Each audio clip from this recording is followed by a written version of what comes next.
Perfect.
What up? What up? What up? It's your boy Rich. Man. How is it that we jumped to this and we didn't even do your intro, man? I know, man. I don't know. We ain't gonna worry about it. The producer. No, this is unacceptable. This is unacceptable. Derek's gonna call me out. Y'all, hold on 1 second, because I gotta do my man's intro.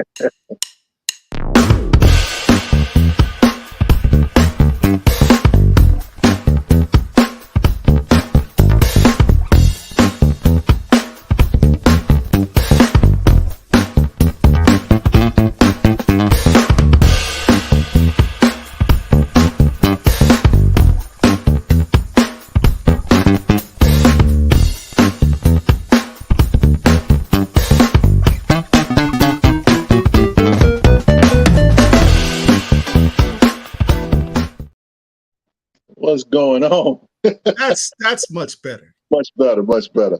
What up, everybody? It's your boy Rich. Tonight, Real Talk with Rich. I'm your host, your boy Rich. I got the Chief Don Dada Paul with me in the building, and tonight we got a dope show. Shout out to the chat. Shout out to Black Comic Lords and the Black Superheroes Forever fam. Tonight, we're not even gonna delay the time. I'm gonna tell you like this: we in and out like a robber. We ain't gonna be here 2 hours. You know what I'm saying? So, it's football season, so I want to at least catch the second half of the game. And I just don't want to hang out like that tonight anyway. But anyhow, tonight though we want to just get into the show, and I asked the question for as the topic goes, and it's really a rhetorical question. People are going to have their ideas about what I'm asking or what am I thinking about, just because of the title of the show, which is are original Black characters the answer to real representation? It's funny to me because it's really, like I said, a rhetorical question. It's not a question as to whether or not original Black characters matter and original Black characters are representation. But the question is it really the answer though? You know what I'm saying? So where Paul at? He didn't drop back out. I need him to come back up. There he is. Come on back up, bro. So again, like I said, I got Paul with me tonight. We're gonna hang out tonight. We're gonna talk about this question. We might get into some other stuff too. But so let me just explain myself as to why I want to talk about this topic. It's a topic that is old as the day is long. It's a topic that we often debate, talk about, mull around it, think about it. Now, me personally, and it's just Richard. It's not the group. Shout out, Mr. Fleetwood. Thank you, sir. Thank you. Welcome to the channel. Make sure to subscribe to the channel. Absolutely. And for those of you that already know who we are, please hit the like button.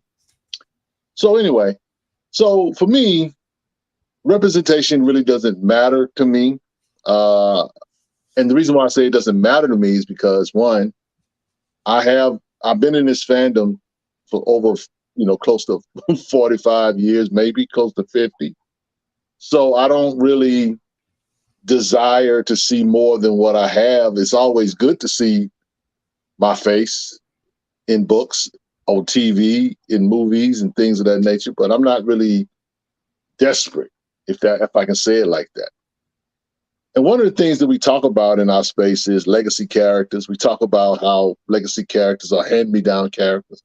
We talk about how legacy characters are not original, that they have no real place in our space, and that, if we should really, want original characters. Right, Paul? We talk about this all the time. All the time. And so on a surface level, it representation matters because, everybody wants to see themselves. I often use this analogy, and I heard the rapper T.I. one time say it. He said that if you take a class picture, right, the first thing you do when you see that picture is you look for yourself, right? And I think that that's just true on a level in terms of, being able to be identified and to be identifiable, if I can say it like that. We just want to see ourselves. We want to see ourselves in the fandom. That's everybody. It's not, Black folks don't have we don't have a patent on that. Everybody wants to see themselves. And so based on our history in America, we go hard when it comes to things like this because of what was done to us historically, right? And so even in this fandom or whatever, you know what I'm saying, we hear this all the time. You guys should just celebrate original characters. You guys should talk about original characters and stay away from these knockoff characters. We hear all of this stuff all the time. However, and tonight, Paul, we're going to get into it. I might upset a few people tonight with what I'm finna say, but I don't care. I just don't care. I got my old. Are we back to that? I need my old grumpy hat. I need to get me a hat to say "old grumpy man." Here's the truth, Paul, and I'm gonna get your feedback on this. The reason why I asked the question is our original black character. Hold on. Before you even go,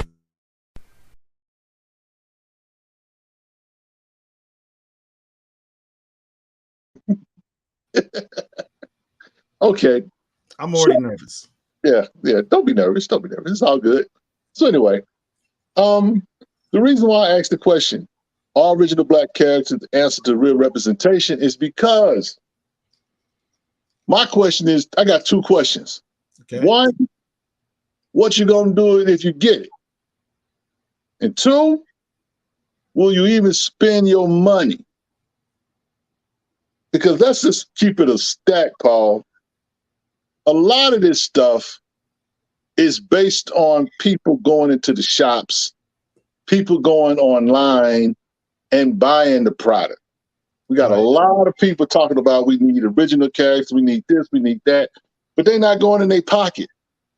They can bang out a couple of sentences on the internet, come up in our space and troll, talking about we need original characters and stop fooling with these legacy characters. They can say that, but when we ask them, so what should we be reading?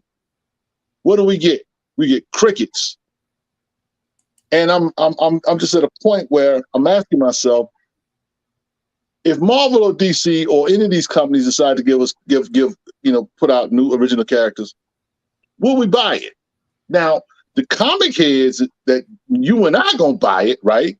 Yeah. But these dudes that these weirdos that come in these spaces and talking about representation, and I'm talking about using original characters, they don't have no conversation. Their conversation stops right after they shoot their little shot, and then they duck. They duck behind their keyboard. We don't hear from them again. It's amazing to me. So again, my question is the original black characters the answer? Because too often we don't answer the bell when we get those. So help me, Paul. Am I tripping or what? You're not tripping, but let's start with C. Cole's response. He says they yell for original characters, but don't offer money to support them. Not even try those books. They ignore them. Yes. Does representation matter? Yes, of course it matters. Mm-hmm. I give you the perfect example. Look at kids at Halloween. Mm-hmm. Remember when we were kids and our moms went down to the local store and bought our little plastic costumes with the face mask, with the rubber band that snaps and hits the back of your head and makes your face sweat, and the plastic suit that only lasts that night and then it'd fall apart because it'd get ripped? Of course. Right. Kids like to dress up like these characters that they like. Yeah. For me, I used to have superhero costumes. I dressed as Spider-Man. I dressed as I think Batman one year. And my mom saw the Spider-Man costume she was cool with. She's like, all right, you can be Spider-Man. Because it's a mask. But I came out with the Batman costume. And the Batman mask was it had Adam West face. Uh-huh. She's like, why do you have a mask of a white man? That's what my mother asked me. Mm-hmm. She's like, I was like, Mom, it's Batman. Well, you don't have like a black superhero? I was like, I don't know black superhero costumes. It's 1970s. Yes, sir. Right? There are no black superhero costumes at the store. Not at all. Y'all millennials and kids today have no idea how blessed you are for the little representation that you complain about now. There was zero representation back in the day. So you know what my mother did? She took my Batman mask and cut off the white man part, leaving only the Batman mask and the top part and my face in the lower part. Your face at the bottom. Yeah. Shout out to Mom. Respect. Right? So here's the thing. One of the things I always talk about when it comes to comic books as a medium is they are our modern fables. Mhm. Back in the day, you used to have Odysseus, you had Beowulf, right? Mhm. Um, in Western Africa, we had Anansi. These are our fables, our stories. Mhm. And from that oral tradition also became written works. But the idea is that these heroes represented an ideal that people could aspire to because they did feats that were larger than normal Right. persons can do, right? So our comic books are our modern fables. Superman is a modern fable. Yep. Spider-Man, Batman, all these characters, modern fables. Um, they represent the same ideal as people from hundreds and thousands of years ago. So is it important to have representation? Yes, because it represents an ideal. You're supposed to aspire to be like that person. And for us in particular, for African Americans or people of the African diaspora, to be more specific, when your history as being part of the diaspora included excluding you specifically and your background Right. from that narrative, it's doubly important for representation. So, yeah, it's important to have representation in comics, in my opinion. Sorry Yeah. for the long answer. Right. It's interesting too that we that I think that's another issue too in itself. Where if you create an original black character, are we creating these black characters for who are we creating them for exactly? Because the thing about children is, to your point, there isn't a lot of stuff. Even though, even I'm like I say, I might step on somebody's toes tonight. Even when it comes to black artists, a lot of the stuff that we see is not for children. And that's the thing too, Paul. It's like, okay, we talk about representation, right? Guy like myself don't need representation. Children do though. And so again, it speaks to where our priorities lie. You know what I'm saying? Because again, a lot of uh, things that are going on for guys who want to make a quick buck. Because let's just be honest, as parents, we're going to be the ones to buy it. The children don't have jobs, they don't have money, so they can't buy it. Right. But again, how many of our creators that are doing doing good work are doing things for on behalf of children or for children? I could name 10 comic book companies that are doing books for guys like me and you, but when I asked about kids, you know, it's more crickets. And I think that's another problem that we have. So it's like we talk about representation because again, like I said, guys like us, we don't really need the representation, but our children do.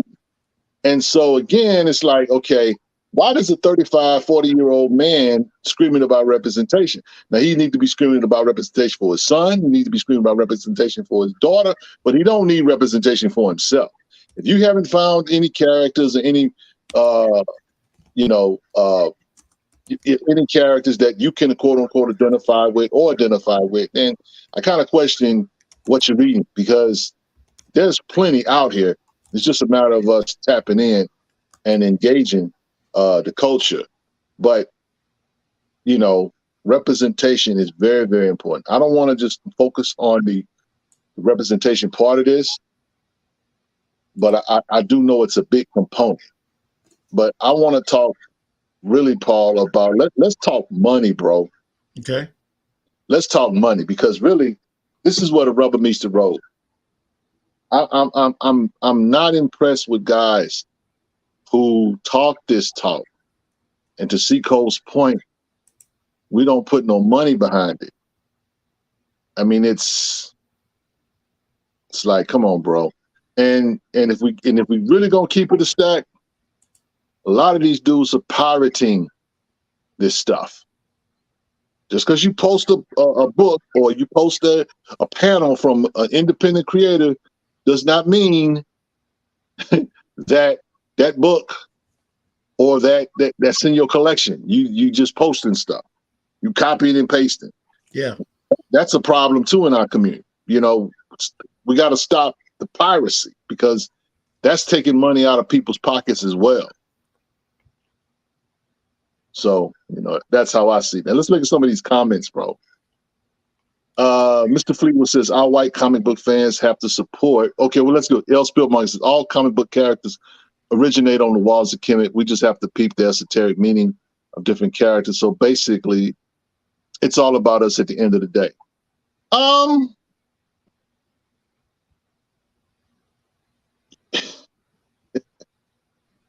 I mean, you could take it like that. I'll say it like that. But for me, it's not even that deep, bro. And the reason why I say it's not even that deep is because a 5-year-old kid does not care about hieroglyphics in Egypt, respectfully. We may care as students of history and that kind of thing. We may care, and you may even want to tell that to a kid. But if a kid is just trying to identify, what a character he sees on TV or is in his comic book, that's the end all be all for me. I mean, that part about the history and where all this stuff come from is just extra. Because again, I've said this on many occasions, Black people are not starving for heroes. We have plenty of heroes. We don't need comic books. We don't need stories. I mean, we don't need movies. We have plenty of real life heroes to champion and to celebrate and identify with. This is a fandom, and so that's kind of where I am with it or whatever. You know what I'm saying? I'm the history portion of it. Yeah, it's cool or whatever, but I don't really put a lot of stock into that per se. Only because again, I'm thinking about the kid.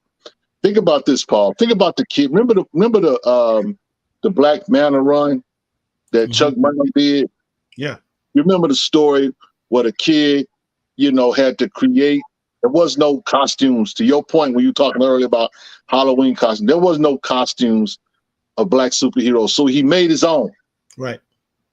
You know what I'm saying? And that's the aesthetic that I'm looking at. That's the kid that I'm looking at. I'm looking at him. Because again, I think a lot of us that are older, we kind of know. I mean, it's cool. The history and stuff is one component, but we cannot completely rely on history because the truth be told, our stories, all of them don't have to, and this is one of the funny things, all of our stories do not have to wind up originating in Egypt, even though that may be the history of our people. We can do cosmic stories. We can do stories. We can do detective stories. It's one thing that All Negro Comics published in 1947 told us and taught us is that we can do stories like Ace Harlem, detective. We can do all kind of sorts of stuff. It don't have to just be, reaching back to the motherland and trying to connect that to us. The connections are already there. Again, I don't necessarily, this is me personally, I don't necessarily have to look for that because again, as a student of history myself, you know what I'm saying, I am a scholar. So I don't get flustered. I don't get flustered when I see, history or history stuff in comic books. I don't, because when you know the real history, all of this stuff is kind of like, yeah, that's nice. It's a nice nod, you know what I'm saying? But at the same time, it's also, it's low hanging fruit, I think sometimes, because me and Herschel used to joke all the time about, we see certain independent characters and they running around and everybody got an arc in their hand. I'm like, y'all do know that Africa is bigger than North Africa, right? I mean, the continent's got 54 different countries on it. Y'all can go past Kemet, I'm just saying, bro. But I mean, again, representation is great, and I'm all for it. You know what I'm saying? But our fabric, the fabric that we come from, the tapestry is vast. It's not one-dimensional. We hear this thing all the time about that Black people are not a monolith. Well, we need to act like it. We need to think like it. We need to we need to perform our art like it. You know what I'm saying? It's like, come on, bro. Everybody's not from West Africa. A lot of us are that live here in the West now. But, again, our history is vast, bro. There's so many stories that they can tell. People, and I'll be honest, I think we barely scratching the surface of some of the stories that they could tell. And again, let's not forget the stories that that could quote unquote be told on the ground level. You know what I'm saying? Like I was saying earlier about Ace Hawk. So Dennis said we need one company that becomes the flagship gold standard for Black comics in mainstream, that all Black indie creators shoot to get their IP and name out like Japan's Shonen Jump. Well, I talked about that last week, bro. we had that conversation last week, did we, Paul? Yes, indeed. No, shout out to Dennis. I'm being facetious when I say that, bro. But we talked about one particular company, and that's something that could, or should, I should say, should happen. But at the same time, it is what it is. The gold standard. I just think that milestone from 30 years ago, everybody's still trying to reach that. Everybody's trying to catch up to that. Even the milestone 2.0, they're still trying to catch that. And the truth is, I don't necessarily know that they ever will. On a comic book scale. Now, some people want, animation. Some people want movies. Some people want live action. I just want dope comic books. Me personally, I'm a comic head. My fandom, blerdom, if you want to call it like that or whatever, is hardcore comics. Will I watch, animation show? Sure. Will I entertain a movie? Sure. A TV show, whatever? Sure. But you're not going to ever catch me playing Dungeons and Dragons. You're not going to catch me. This is where my fandom exists. It's in these books. It's in these stories. And, it's a shame that we really don't have that, Dennis. I wish we did have that. Dennis, I in the chat, we posted Rich's live from last week in which he talked a lot about that. Yeah. Go check that out. You might get a chuckle out of that. So let's check out a comment that I thought was intriguing here. This one. Our white comic book fans have to support the project as well. Otherwise, it'll get canceled. I'll definitely spend on my money if it's a quality product. Quality. That's one of the keys, in my opinion.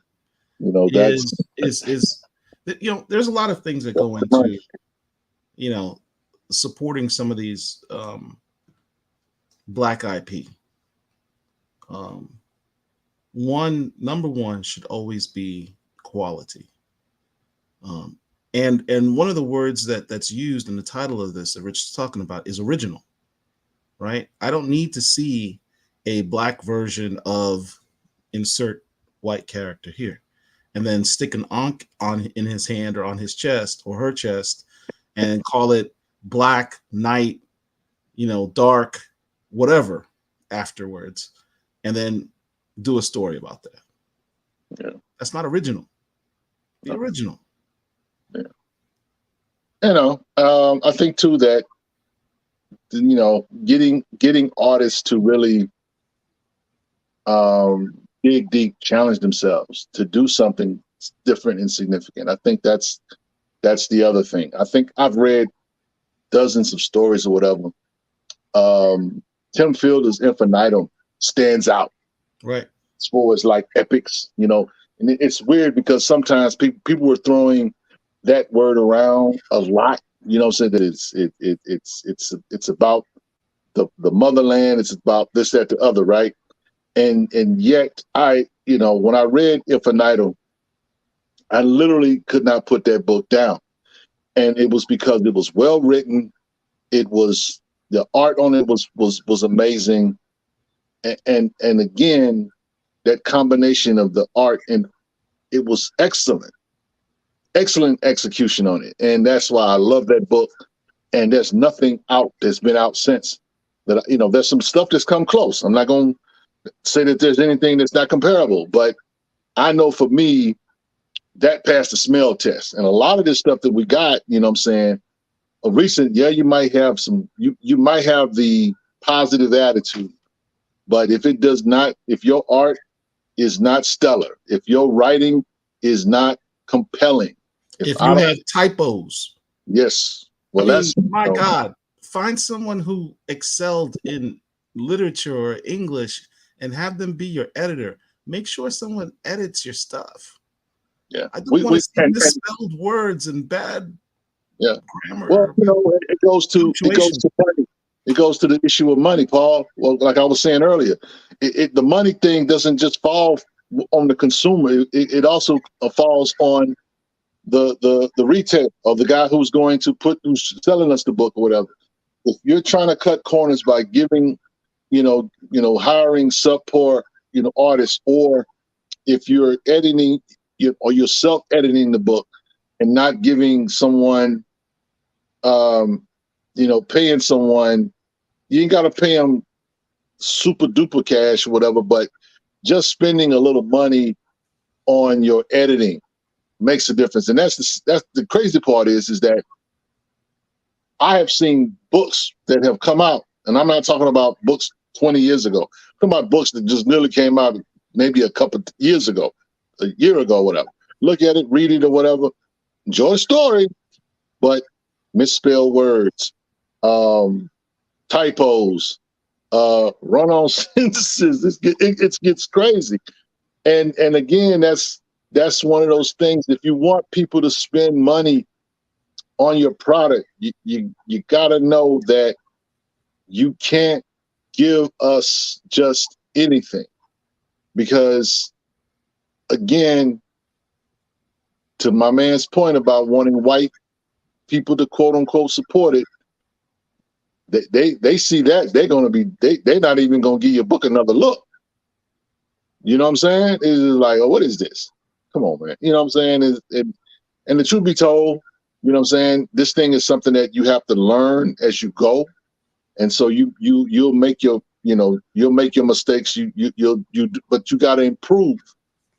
Seco says quality is an issue for some black folks in the book, make a low quality book for some. I mean, you know what I'm saying? Again, as some people can skate by with that. I mean, I'll give you an example.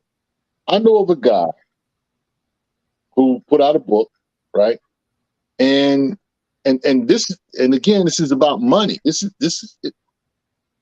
I'm a preacher, and the scripture tells me, there's a scripture, Solomon said, money answereth all things. And so this thing is serious when it comes to dough. I bought a book from an independent creator. That book came to me in an envelope, not a Gemini shipper, not a FedEx shipper.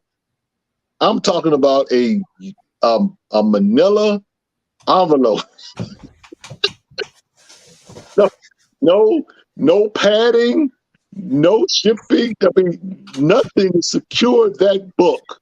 Here's an example. Look at this bent up piece of mail that I just got in the mail of a comic book. Yeah.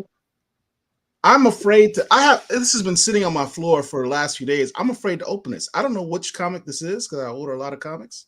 Tragic. But seeing this stuffed into my mailbox. Yeah. By my mailman. I hope that's not a key. I hope that's not a key. Look at the corner all bent up, man. Yeah. And I got that book, and I'm gonna tell you, I opened the book up. The book was bent. It was bent to hell. I read the book. I enjoyed the book, but I made a conscious decision to not buy the next issue. I made that conscious decision to not buy the next issue because I felt like, if I'm going to pay for your book, and it wasn't cheap. We're talking about 10 plus maybe $6, $7 for shipping. If I'm going to buy your book and I'm going to spend that kind of money, then at least you can do is You can do the old eBay, old school way. Get two pieces of cardboard, stick them together, tape it, wrap it around, do something, but Yeah. but ship the book, because nobody wants a book with spine ticks to hell. You know what I'm saying? It's a lot that goes into this, and again, it takes money to make money. Now Seco, I like Seco that's my guy. He says, "Well, yes, we do need others. Keep that up there, Paul. I'm gonna read this. But some of our own people won't show up. We got folks who will buy the worst Batman book before they buy the best static book, and then crown line about Batman." I mean, look, I think part of that is because, I'll be honest, Batman has been a tried. Look what else he says. He says, and then show up next month to buy that bad Batman book again and again, yet ignore the static book. Yeah. Well, see, here's the thing about that. See, I think that part of the problem that we have is that we don't. Social media, thank God for social media. It is heaven sent, and it's the worst. To try getting Marvel subscription books, it's the worst, Rich. I believe it. But I think that what happens with social media. See, back in the day, we didn't have social media. When Static came out, because I remember you and Mark had the conversation, and Mark asked you. He said, "How did you know about Milestone Books?" Mm-hmm. I was in comics when Milestone came out, and I just remember reading DC books, and then seeing some of the Milestone stuff, being advertised. Yeah. And so it's like, okay, this is this new black company, with these new black characters, new universe. It was new, it was fresh. And so from the jump, it got a little steam because, again, you had Dwayne McDuffie, who's already in industry. You had Dennis Cowan, who's already in industry, and a few others. But they didn't do anything, I would say, out of the ordinary to make themselves. They were selling books at the Black Expo like everybody else at the time when Black Expos were a thing. But you could go to a comic shop and find Static. You could go to a comic shop. You can go to a convenience store, spinning racks, and find Milestone books. So again, it's all a matter of choice. And I'm gonna keep it real with you too. I remember seeing a YouTuber talking about when Milestone first came out, how he shunned it because he thought it was something ghetto. And it was like, okay. And that's the other thing too. Sometimes we as black folk, if we go keep it real, some of us are not, some of us are ashamed to be who we are. It's a weird dynamic, self-hate, bro. It's so many levels to that. And I think a lot of people don't even realize that they have that until they get confronted with it. Things like colorism, which are nuances in our struggle in this country. That's something that many black people wrestle with. They swear them down, they love their people, but they still got issues with colorism. It is what it is, man. So, Seacoast had to go to another city to get Milestone Comics when they first came out. I can believe it. They don't. They weren't everywhere. They were a lot of places, but they weren't everywhere. She says, but we as black people have $1.6 trillion in spending power. Do we really need others to succeed? Okay, Mr. Mario Van Bryson. Let me say that. Let me say something about. Let me say something about that 1.6 trillion. And the reason why I want to say something about the $1.6 trillion in spending power is the fact that, one, you have to ask yourself, what is that money being spent on? Okay. A lot of that money Ain't matter of fact, none of that, no close to none of that money is going to comic books. Which is why I asked that question about is original characters the answer? Because everybody that talk about they want black characters, ain't nobody buying these books. What do you think the sales are of comic books versus Air Jordans? It ain't even in the same. That's like a different tax bracket.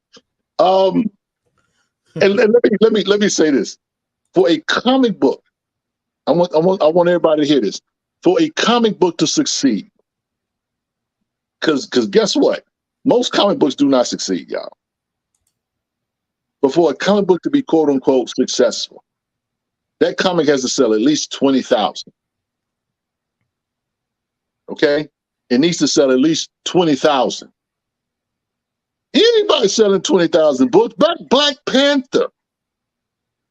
I have done the sales on Black Panther books throughout the years. And Black Panther is not in the top 10. Black Panther has never been in the top 20. Black Panther has never been in the top 50. You catch Black Panther hovering around 98, 100. That's facts. That's the A-list #1 black character in comic books. The most popular character is his book is like literally number 100 on a lot of sales lists. So when people, go ahead. I'm sorry. So when people come to me and say, we want this, whatever, y'all not even buying Black Panther. So I don't know what you want me to do or what you want me to say. Period. Shout out to Millennial. 1% succeed, literally. Dennis Robinson has a good point here. Do you think there is a limit on black storytelling in comics where people can't see us in certain settings, thus leads them to not even try black comics? I think in the case of like science fiction, that's probably a very big thing. Yeah, I mean, but our presence in science fiction is kind of we're kind of there. Shout out to John Jennings and everybody that does Afrofuturism. Black folk are in the future, y'all. We've been there. We've been there, gonna be there, gonna die there. Okay.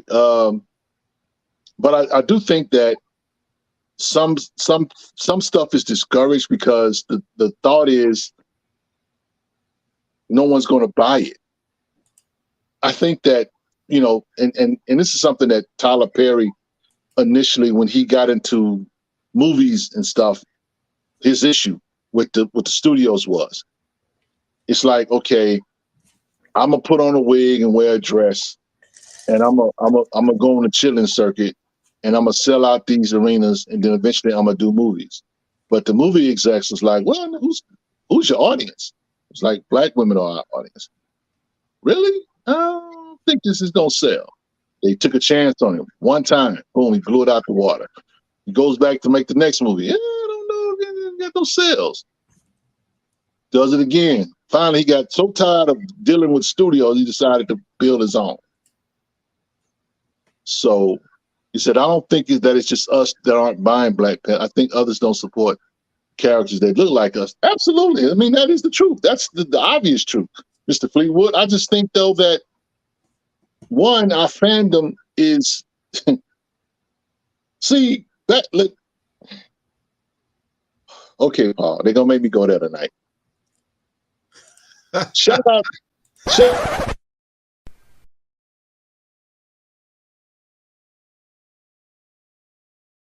Bro, I'm being good, but I'm trying to behave. No, look. Stop. Back in the day, we used to buy bootleg CDs. We used to buy bootleg movies. We go to the corner store. There's always some dude trying to sell 3 for $10 at the barbershop. 3 for $10. When Hustle Man comes through the barbershop. Yeah, and so that's how we consumed a lot of movies. And so it's like, okay, well, why do I need to go to the movie theater? I can just get the bootleg. And so now we have what's called, piracy on the internet. A lot of these comics that people are looking at or talking about or whatever, they ain't buying these books. They going to pirate sites. Yeah, I mean, can we be honest, Paul? How many black collectors do you think have a long box full of comics? I don't A know. long box. A long box? Yeah. Dude's barely got enough to fill a shoebox, let alone a long box. Whereas I'm running out of room in my room here. Run it out of room. Damn long boxes. Yeah. So I mean, I just think that when it comes to us as black collectors, or whatever, you first of all, I think that because I've gone to shops and seen black guys, and I look at what they got in their hand, and it'd be Thor, it'd be Incredible Hulk, it'd be Captain America, it don't even be Sam Wilson, it'd be Steve Rogers. And I look at that and I'll be saying to myself, what? And I'm not hating on it. I like Steve. I like Superman. I can read everything. That's the thing with me. I read everything, but I make a point to collect black characters as well, because I want to see myself in stories. You know what I'm saying? But that's a conscious decision that everybody has to make. Everybody doesn't have that. And let's just be honest. We go to a shop and we talk with some of these guys who happen don't look like us. Are we going to really just go hard and talk about black characters like that? Oftentimes, when I walk up on dudes, they're not talking about, black characters. I'm the black character guy at my comic shop. I go in the shop, this dude's always asking about what's going on with Milestone. And we sit there and we'll talk about Milestone Black comics and that kind of thing. And even if some of them even know that, if they got something that think that they'll be interested in, they'll put me up on it just because if it comes through, or Rich might be interested in it. And so that's kind of how it goes. It's also having a rapport with people. When it comes to like getting others to buy our books, our stories have to also resonate with people. You know what I'm saying? I mean, look, Paul, I like Lord of the Rings. Ain't no black people in Lord of the Rings. But in the Amazon version, there are. Lord, that's bootleg. That's boot. How's it bootleg when it has CGI and a budget? Bootleg, black hobbits. Stop. My main elf dude was Puerto Rican, man, black Puerto Rican, like Miles Morales. Stop. Look, Miles Morales, I can get with that, but not a black hobbit. You know what I'm saying? Now let's for my African people. It's fantasy. Hobbits are not derived from pygmies, okay? I know it's fantasy, Paul.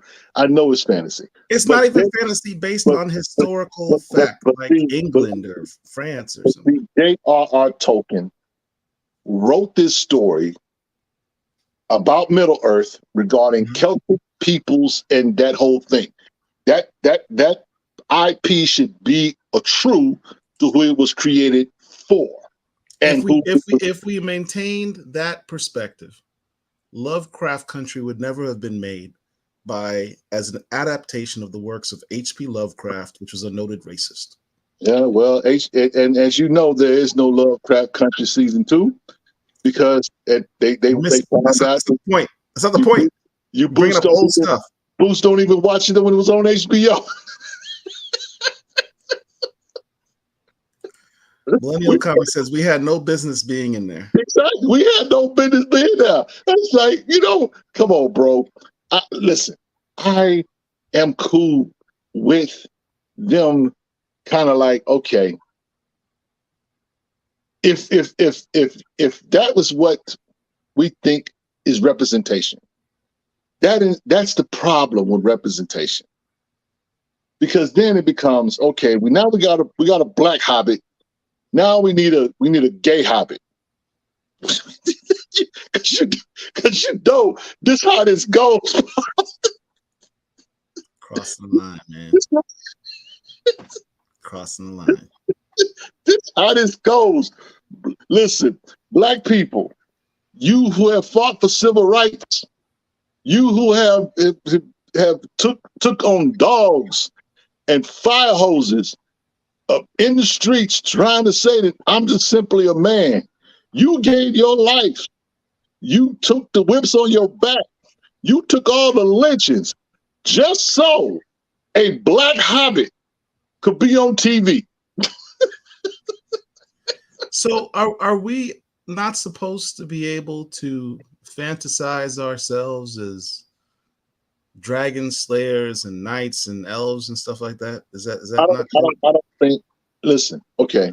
Now I'll say this because I mean, where do you draw the line? Do you draw a line and say, well, we can't fantasize that we're no, it's not that we can't fantasize, but you know what's wrong with doing a epic or something like that based on Nzinga? What's wrong with doing an epic based on Shaka Zulu, redoing Shaka Zulu from back in the day? What's wrong with doing an epic on Mansa Musa? What's wrong with doing Asunda? Exactly. At least. Shout out to Stranger Comics, Sebastian Jones. Eric, you crazy. He say we are the orcs and the dragons. See, man, you brought that up before. I was waiting for you to say there was no black people in the original Lord of the Rings movie. I was like, there were. They were the orcs.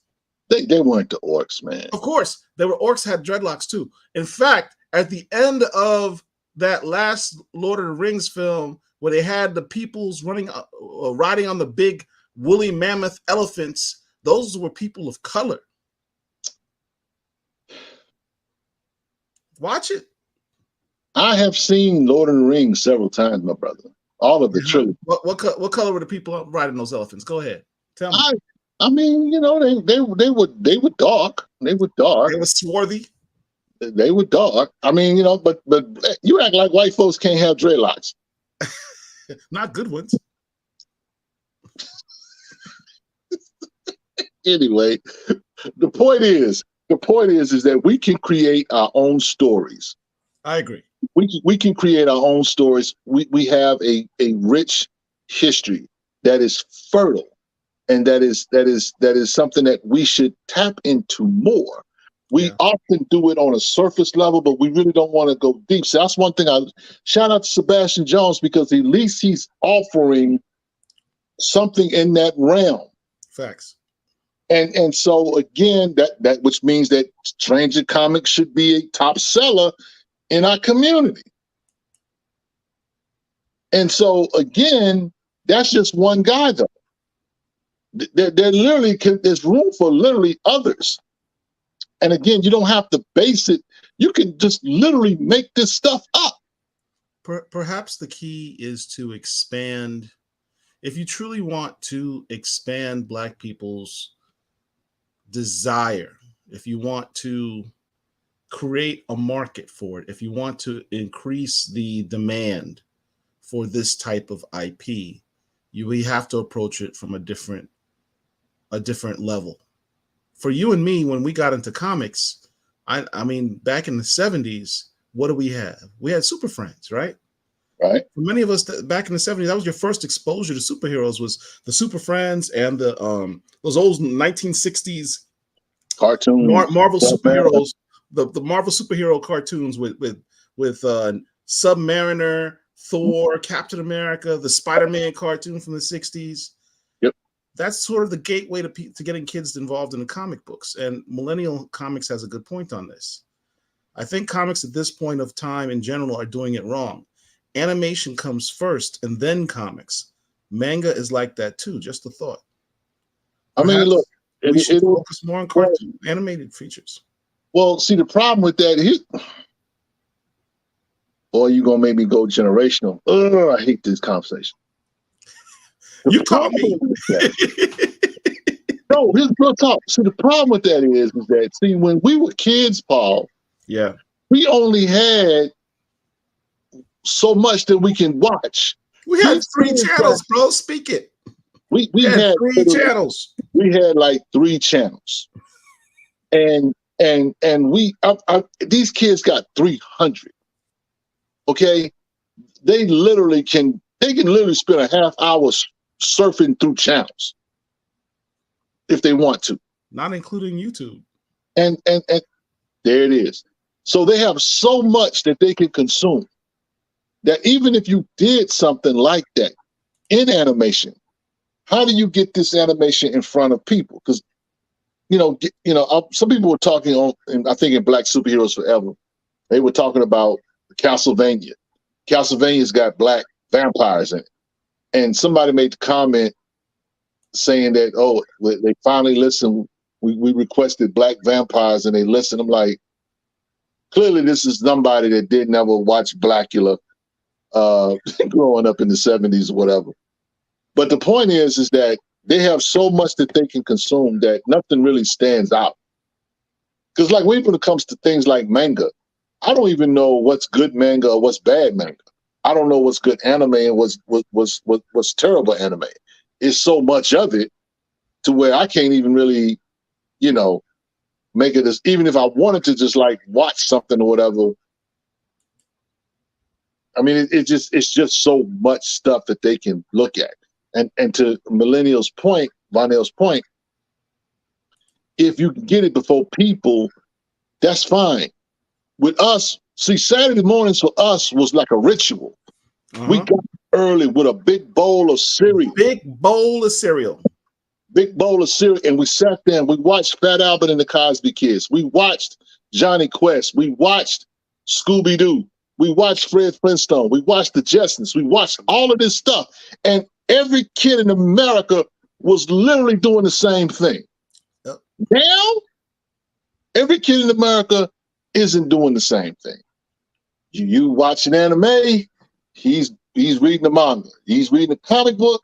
He's watching, and even it's gotten so bad, Paul. Disney Plus is losing subscribers. And they're about to raise prices too. And they're about to raise prices. They got so much content on there. One, nobody's watching it. Two, they literally set us up for failure. They said, well, you know what, we're going to start this channel. We're going to get everybody to watch our stuff. We're going to put a few movies on it. We're going to put a few shows on it. And now they selling it. They selling it out. Now you can watch stuff that normally would be on Disney Plus only. You can watch it on Hulu. You can watch it on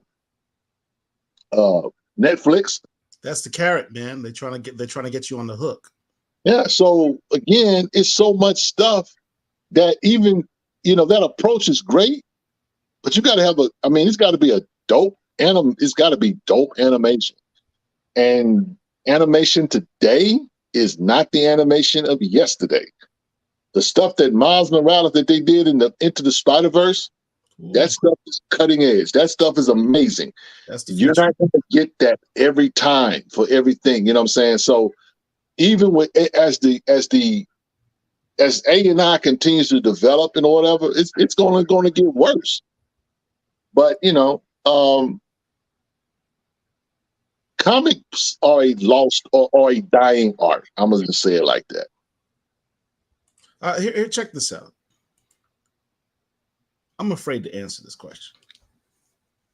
Do y'all think past Black writers of Black Panther that wanted to focus more on Wakanda and less on T'Challa, Black Panther, has its effect on the interest of the characters and sales? Can we save that question for another show? No, he asked it on the Real Talk with Rich show. So we're going to answer. Okay? What up? I will say that, in my humble opinion, Black Panther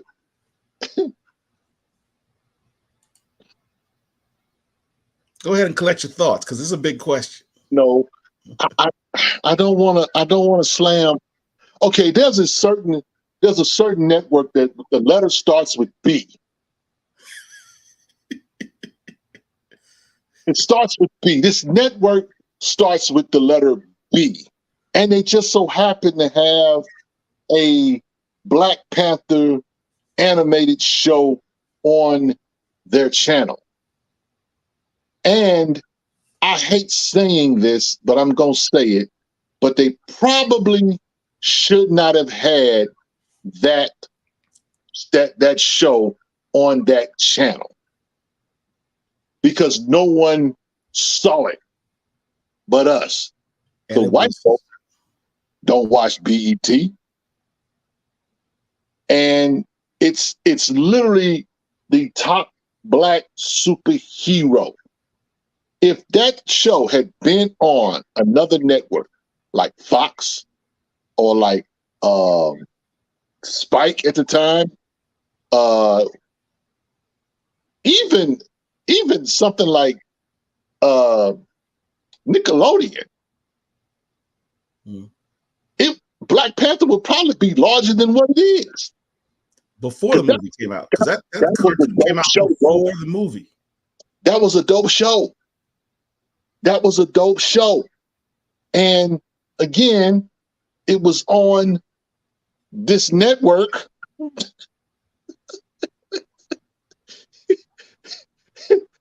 You know, that was black in color, but that's about all it was black in. It was something else. But my point is, to his question, do y'all think past black writers want to focus more on Wakanda and less on T'Challa? Wakanda is see, I the whole story of Black Panther and Wakanda in general is pretty vast. If there's going to be an epic, you can literally do an epic on Black Panther. And what I mean by that is that you can really do a show on the history of Wakanda, on the history of the Black Panthers. You literally could do that, and that would be amazing. Whether you want to talk about Mosey or you want to talk about Bashinga, there's so much that you could do with that. Now, is the focus? Do they want to put the focus off T'Challa? I think T'Challa is Yes. that. I think that's what Marvel has ultimately wanted to take the focus off of T'Challa and put it more on Wakanda. But you cannot talk about Wakanda without T'Challa. And yet You they can keep try. trying to do so. You can try, but you really can't because he represents. He is the protector of Wakanda. That's like saying, you know what? I'm gonna do a story about Israel, but I'm not gonna talk about God. That don't make no sense. Well, How you gonna do a story about the God that delivered them? But we're gonna talk about Israel, but we ain't gonna talk about the God that delivered them, the God that protected them. It don't make no sense. So the biblical prophets is merely a mantle. That's why. oh Lord, here we go. See, Paul, see. That's why you want to ask this question in another show. we can spend another half hour just talking about this. You cannot disassociate Wakanda with T'Challa. You can't. May I give my take on this? You can't. You just can't. Go ahead, Paul. So, I love this question. I will try to not give you my full answer because that would literally be a 45-minute conversation. My short answer is this. Yes. I think Marvel, as it stands right now, used to be, prior to the Infinity Saga, what influenced the MCU. Mm. But after Marvel Studios made a number of billion-dollar films, including Black Panther, Right. they realized, Disney, meaning the corporate part, that the money is made in the films, not in these comic books. It's great to use the comic books as source material, but the money makers is really focusing on those casual audience people that aren't familiar with comics. Mm. So at some point in the last 10 years, there was a flip where the comics became influenced by the MCU, and then the flip became full, and now Marvel has marching orders when I say Marvel, I mean the comics, have marching orders from the Marvel Studios as to what goes in the comics. The Marvel comics now are simply promotional materials for the MCU, not the source material, the promotional materials. The only source material the comics provide are the names of the plot lines they're going to use. Case in point, Secret Invasion. How much did that Secret Invasion show actually have to do with the comic book source material? Nothing. Nothing.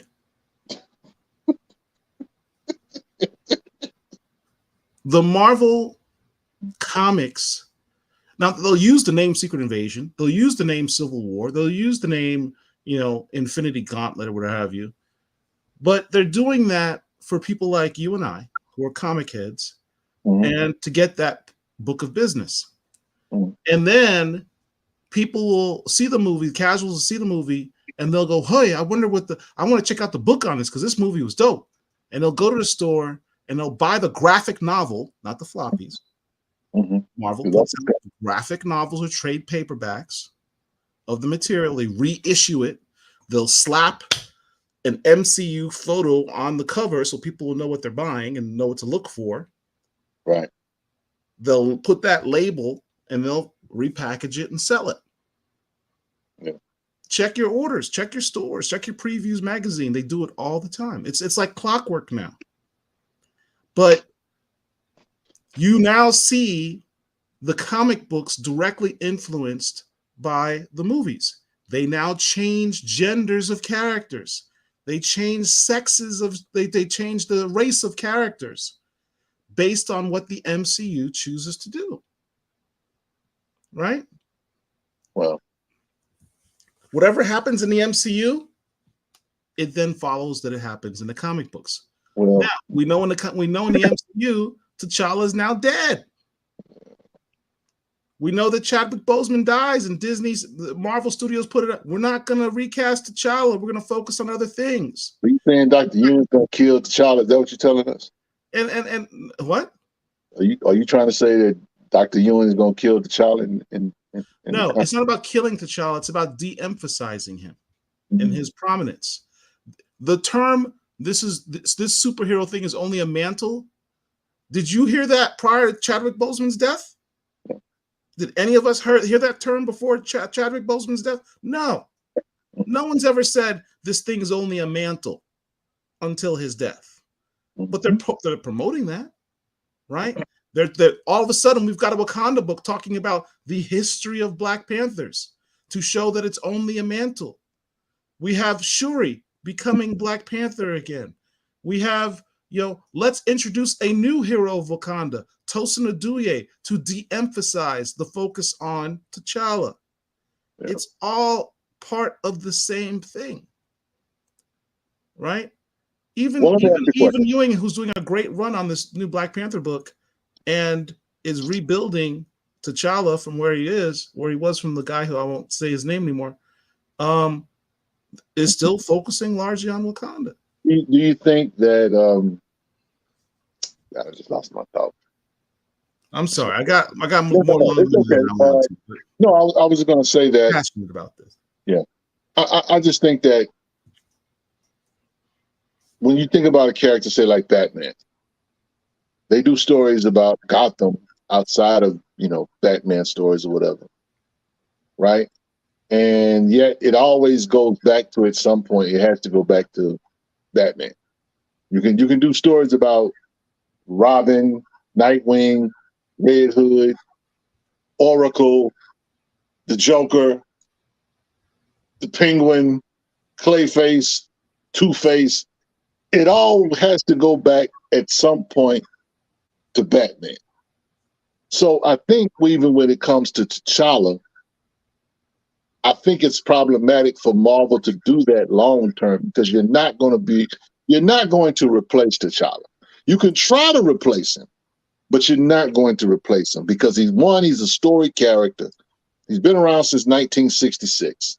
He's beloved by the Black community, especially the Black men in our community. And so, you can try to do and force certain agendas or whatever, but your desire to see T'Challa in comics or in stories, Paul, is not going to wane because that's what they're doing. It's unfortunate that they're doing, and the stuff that they're doing today will not materialize into nothing in regards to future stories and movies or whatever. I don't see nothing today that says to me in 10 years, we're going to a movie theater and we're going to see Ultimate Invasion.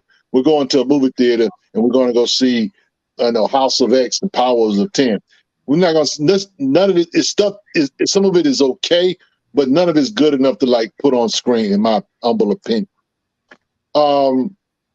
Making the thought that, that the Black Panther is a mantle. It can be that, but it doesn't take away from the fact that T'Challa is who he is. He is the Black Panther. He is the king of Wakanda. There's no getting around that. They can try to play games and try to add this, that, and the third to the stories or whatever, but it's not going to change the fact that that's who he is.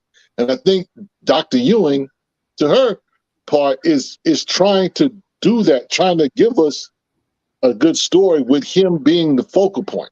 Right. As she putting him in a different part of Wakanda, that's great. To me, that's good. Yeah, that's good storytelling. But, this whole idea, what they're trying to do, eventually you're going to have to go back to T'Challa. Period. Point blank, period. Nobody's going to want light-skinned T'Challa.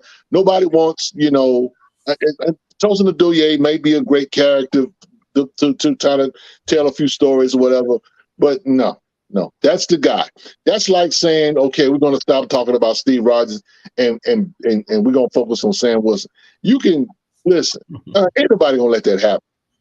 If they'll give us 2 Captain America books before that happens, you guys, you get Sam Wilson, we're going to still read Steve Rogers over here. That ain't going to happen. So it's literally suicide for them to want to do something like that. Because again, there was a question in the comments, and how long, Millennial Comics, he says this, how long do you think we will have to wait until buying Black-owned comics is normal for anyone and not just Black people? I think we're getting there. I think we need more to get to that point where it's normal. Look, there have been a lot of Black creators or artists that have been on books and we have not known that they were Black. They were always on the shelf, but we didn't know that the penciler, we didn't know that the colorist, we didn't know that the writer himself was Black. We're still discovering a lot of the stuff that's old. Now, the new stuff or whatever, since we got the advent of social media and that kind of thing, we kind of can put a name to a face now. We couldn't do that in the past. So I think that's coming, but will it be normal? I don't know if it would necessarily be normal. What I'm looking for is for that IP that is going to stand out, that people are going to recognize, and it's going to become a household name. The only character that's out there now, and he's the legacy character that kind of has that billing, is Miles Morales. I'm wanting to see somebody break out, but I don't know. I'm gonna be honest with you, Paul. I don't know if superhero comics have long to go.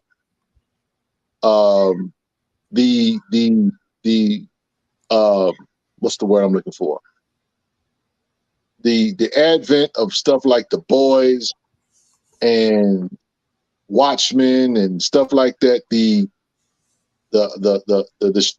stripping of superheroes has taken place so much so.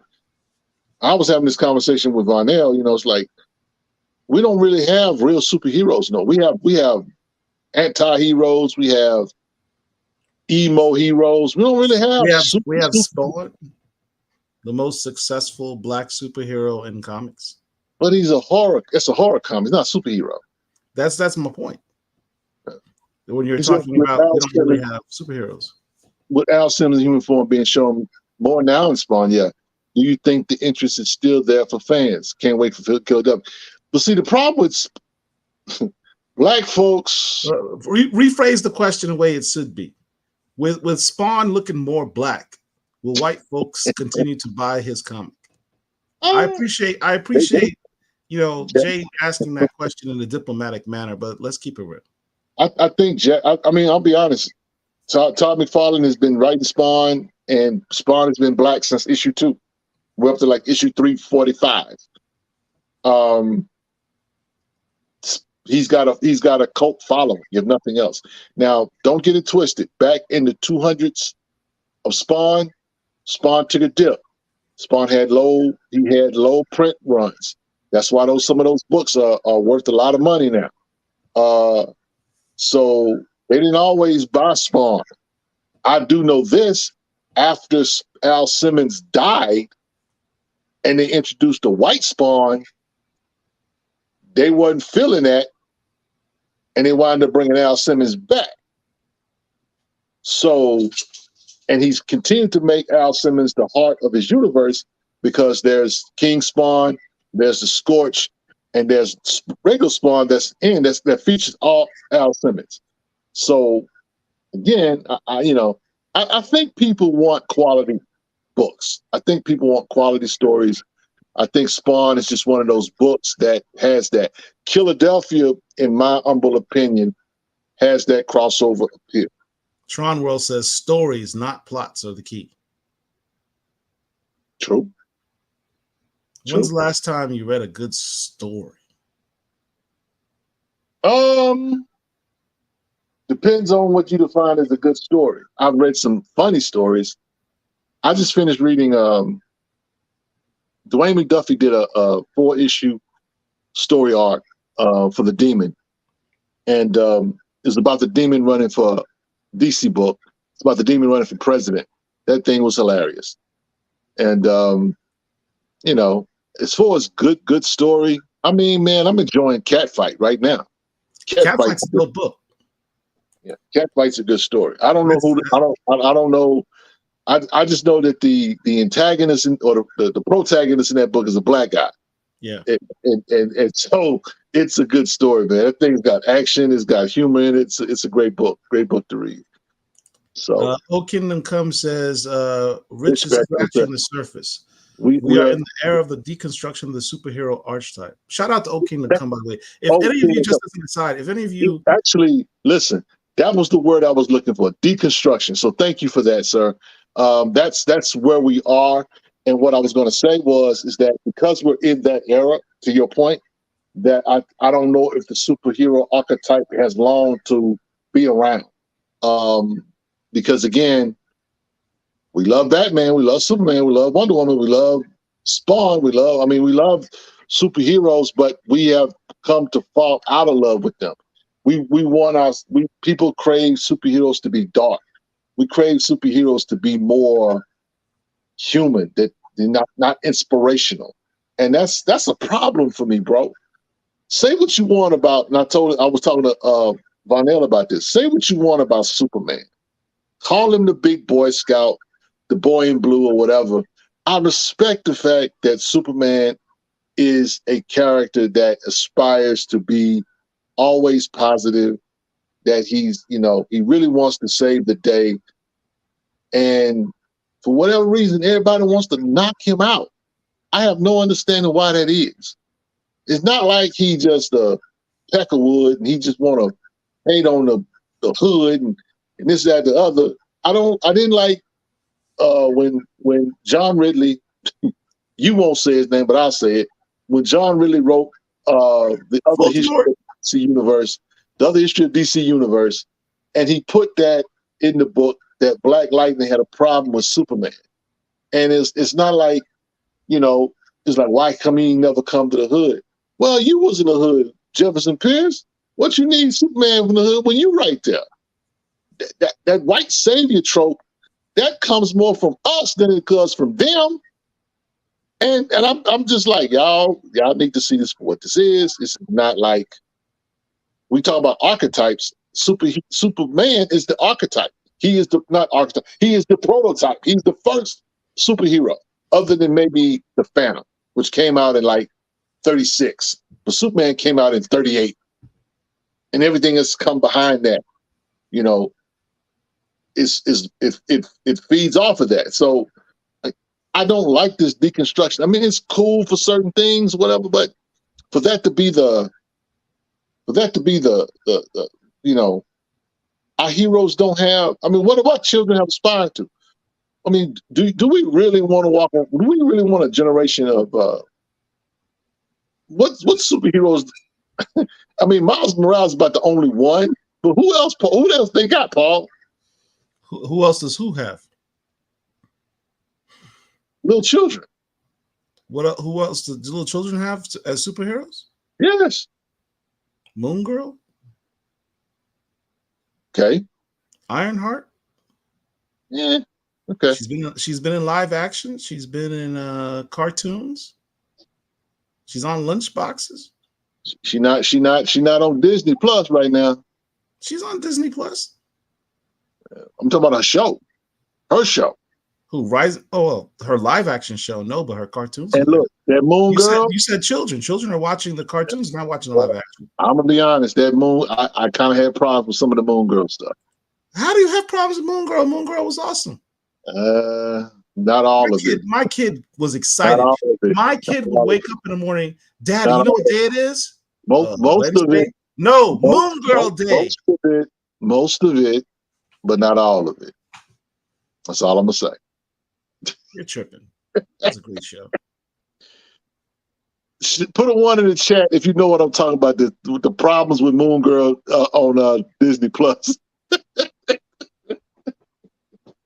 Anyway, here's a good one. Varnell says, "What is the one thing the Black community needs to put us on top in comics where all indie comics can thrive?" What is the one thing the Black community needs to put us on top? Well, all we need Black folk to read.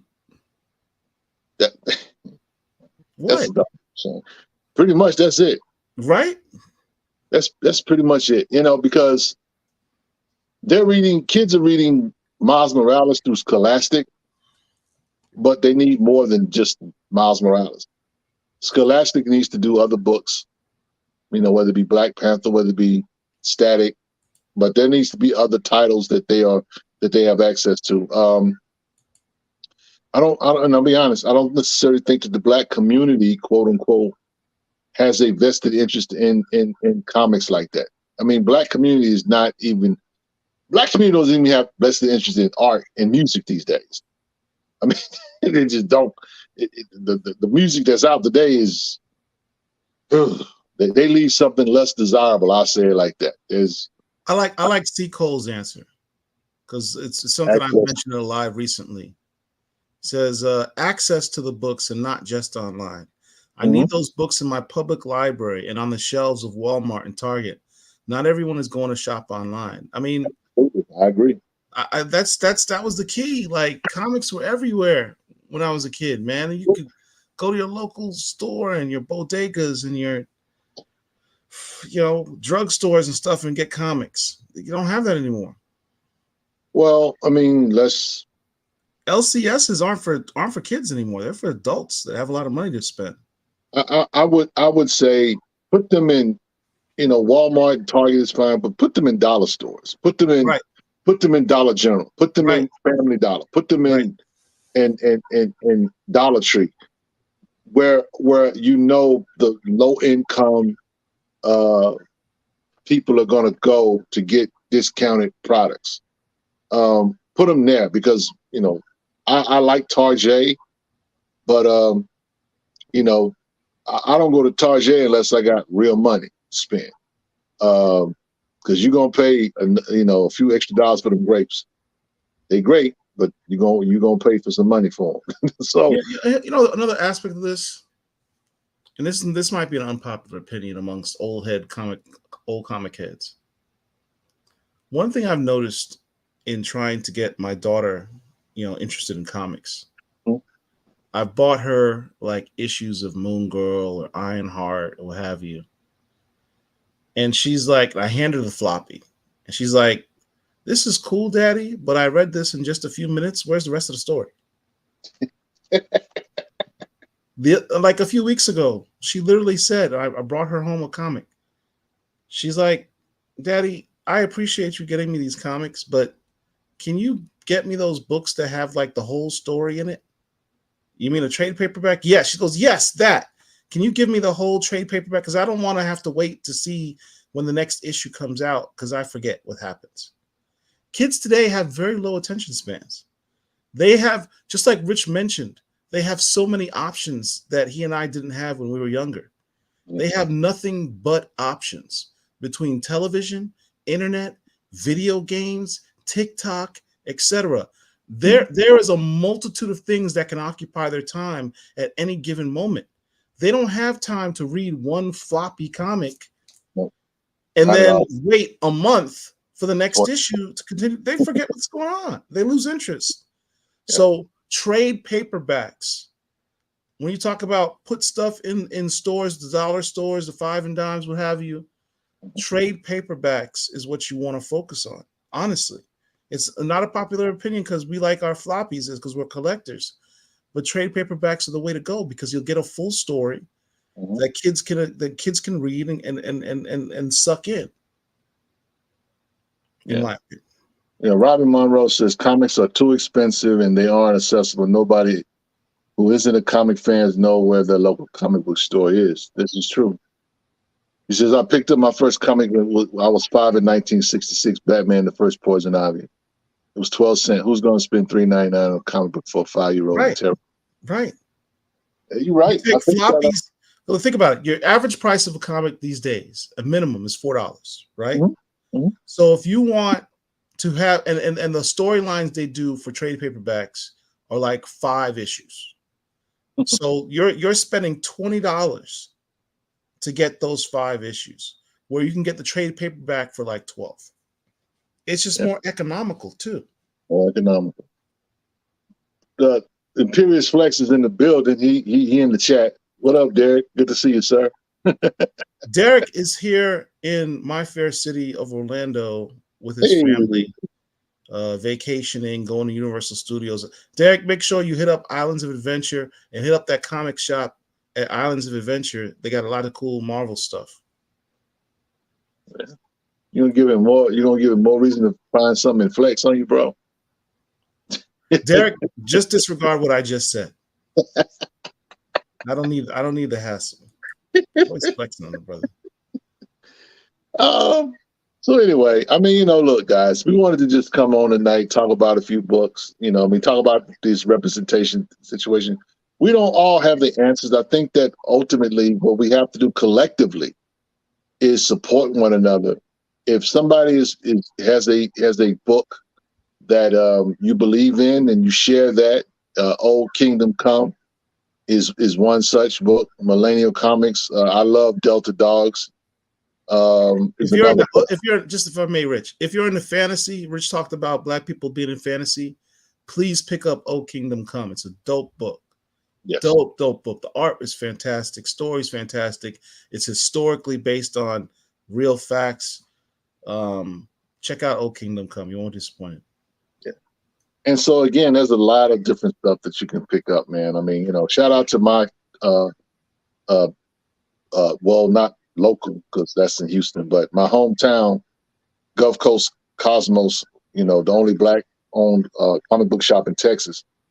I was able to pick up Zufon, this variant, which is, the rage now. A lot of people are in love with the story, a turning point in African history. It says it's the greatest African space span, and I like the tribute to Star Wars #1.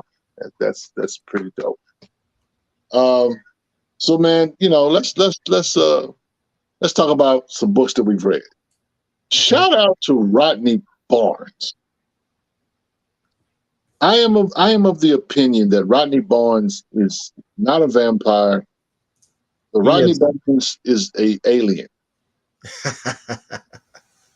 He is either an alien or he is a device of AI.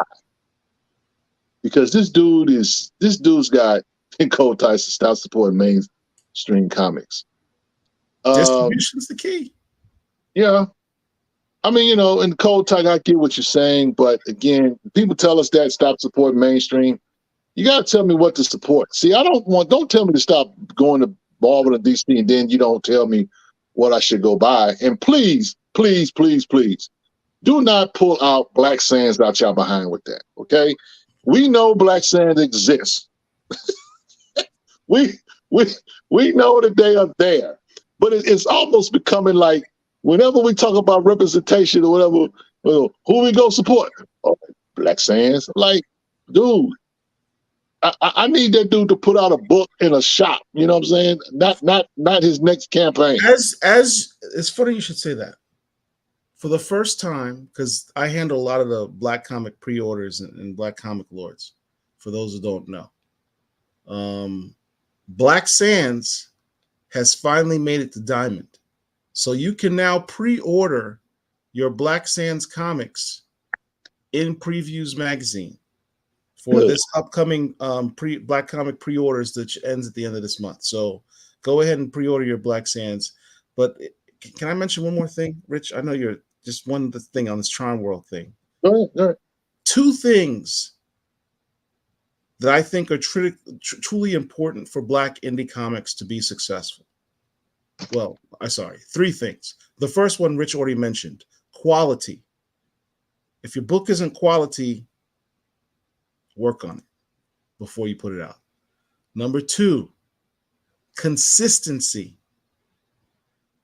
I'm an old comic book head. I don't want to wait 6 months to a year before I get the next issue of a comic.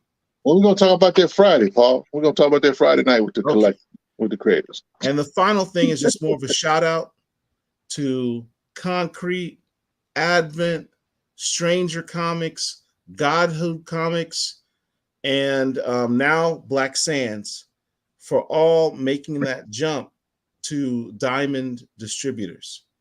Yeah. By making that jump to Diamond distributors, they get their comics in Previews magazine, so that all of you, when you say, well, I need to support, look, it's great as a punchline or as a clickable thing to put a post saying, we need to support more Black comics, more Black independent comics. Okay. It's another thing to actually do it. So now by these companies putting their books into Diamond distributions, you can pre-order your comics at Previews magazine or Previews website, or go to your LCS and pre-order your comics. You have no excuse to put your money where your mouth is. Right. Anybody can tweet something. I need you to put your money up. So it's all available. Don't say there's nothing available for you in the Black indie that's original Black characters. They're there. I'm sorry, Rich. Go ahead. No, I was just talking about Rodney Barnes. Like I said, I think the dude's an alien or whatever. But the guys, we got to kind of transition, get away from this stuff, because we'll be talking about distribution things. What you need to do: be responsible, geek responsibly. Okay, that's what I'm saying. Support Black comic book, independent Black company. Do your thing. Okay, just do your thing. But don't come to us whining and complaining, saying that we don't support. When we do, we spend our money. We don't just talk it, we walk it. Okay. But I want to talk about Rodney Barnes because shout out to Sierra. I see you in the chat. Rodney Barnes is writing everything. Rodney Barnes just started writing Alice Cooper. This book here.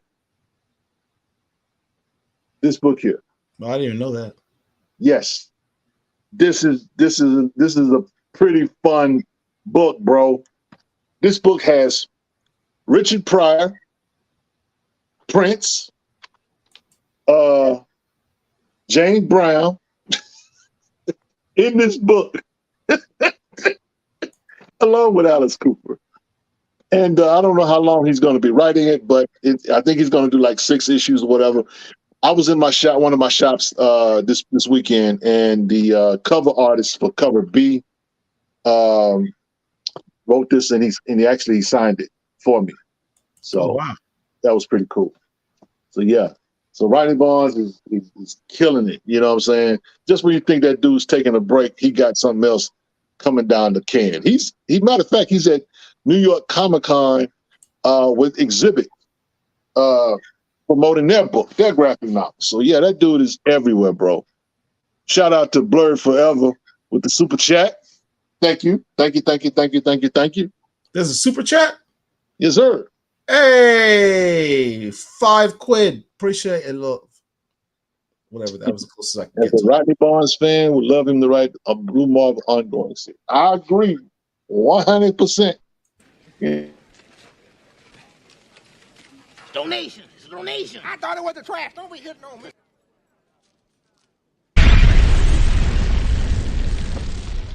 Thank you.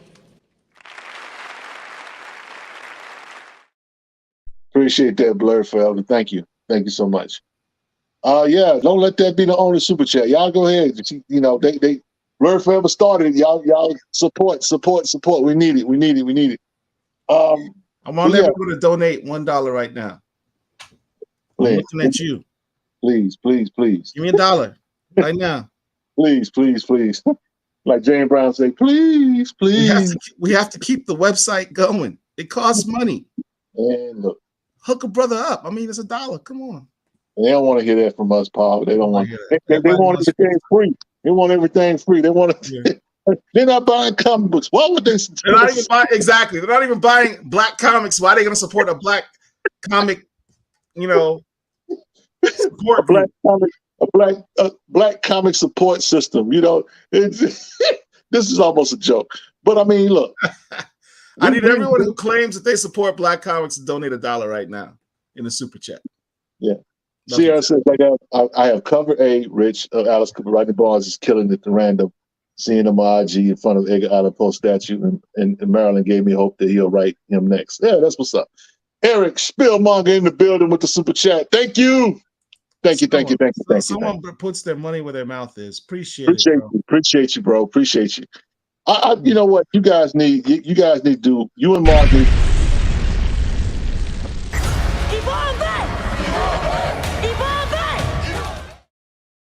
I'm thinking about Chillmonger.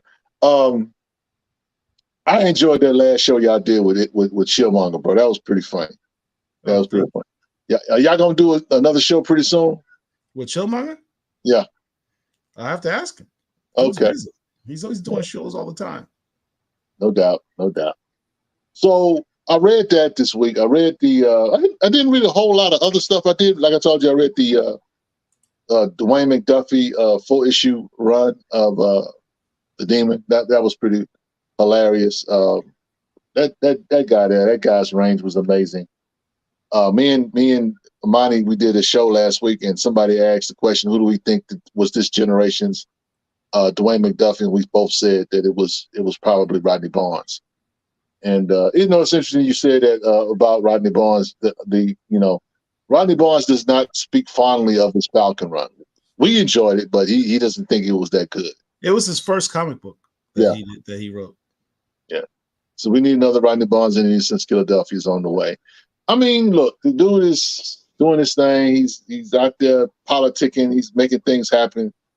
And speaking of, cover C of that Alice Cooper book, Sierra, Jason Sean Alexander did cover C for that. I did not see that when I was at the shop, but I probably will pick up Jason Sean Alexander's cover C for that book. So, yeah. But yeah, man, that Alice Cooper book is pretty funny. It's pretty entertaining. And like I said, Richard Pryor's in it. Prince is in it. It's a fun read. It's a fun comic book. Shout out to Brian Hill and Blade.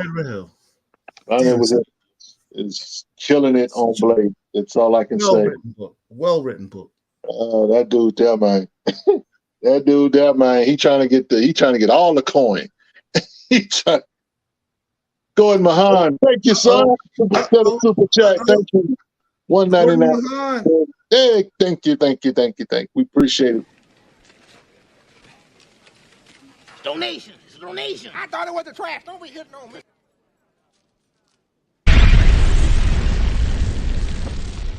Thank you.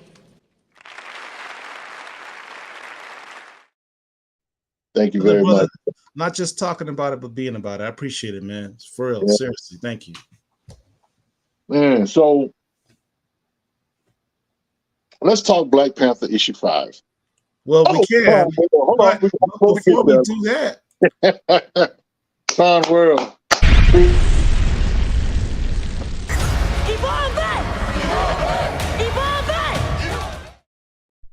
Thank you. Thank you. Appreciate that. Appreciate that. That man, y'all don't realize how much this helps. It really does. Sure. You think me and Paul at the comic shop are taking this money to the comic shop? Please. Nope. We try to try to keep the lights on to this stuff. Does that mean I don't have to spend my lunch money on paying for our website and all our stuff to make this stuff keep going? I appreciate that. Thank you for not making me spend my lunch money. I appreciate that. So Black Panther issue number 5 came out. I initially went into it thinking it was a filler issue. However, T'Challa got some action in, and he does what, oh my God, Mark Robinson. Uh-oh. Thank you, sir. Thank you. Donation. It's a donation. I thought it was the trash. Don't be hitting on me.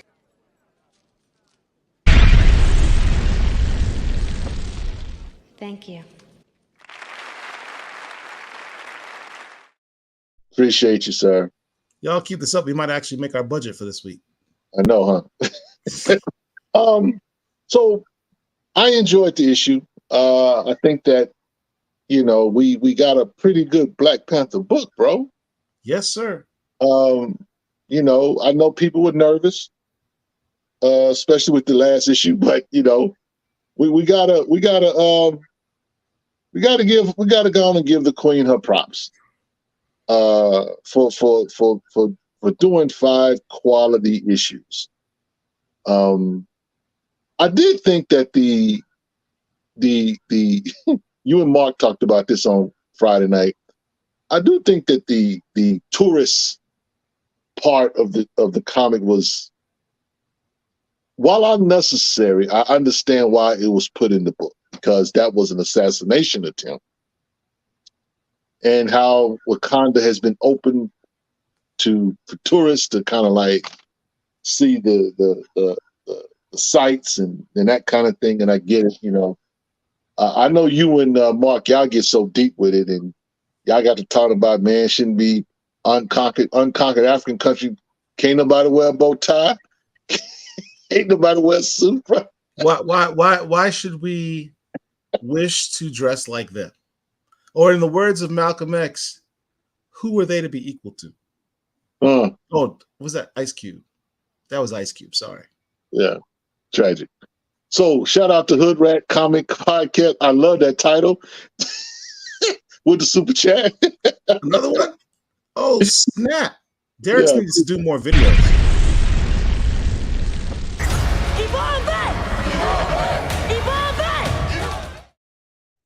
Thank you so much. We're almost out of the budget. This is great. I like that title, Hood Rat Comic. That's dope. I ain't mad at that at all. Man, you know what? Since we gotta let me write this down so I can go check out find that podcast. I need to check y'all out, man. Appreciate the super chat. So, but I really enjoyed the issue, and I'm enjoying. I'm glad they kind of took a time away from Bisa and kind of dealt with T'Challa and what's the guy's name? I guess his cousin. Yeah, his cousin. I thought that was pretty cool. Remember his brother's name? It's like N something. Yeah, but I just like that they switched it up and we got a chance to see a little bit different. And I do like the dynamic where these two war families, or these two mob families are warring at each other, and T'Challa, he steps right in the middle of it and said, "Look, y'all gonna broke a peace, and that's it." And then nobody's everybody's like, "Who? What?" So I thought that was dope. And thank you. Again, £5. Appreciate it, mate.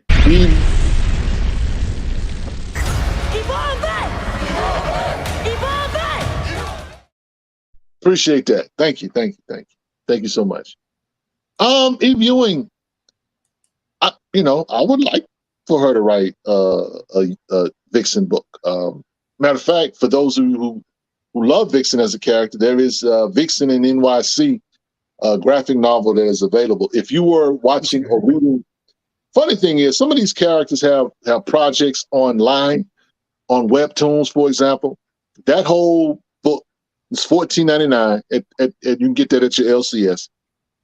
It's basically the entire Webtoons collection in book form. So if you want that for your collection, you can go get that. Shout out to Vixen. I think she's a dope character. Does not get used enough, which is weird. Speaking of characters that don't get used enough, Paul, are you reading World's Finest Titans? Am I reading what? World's Finest Titans.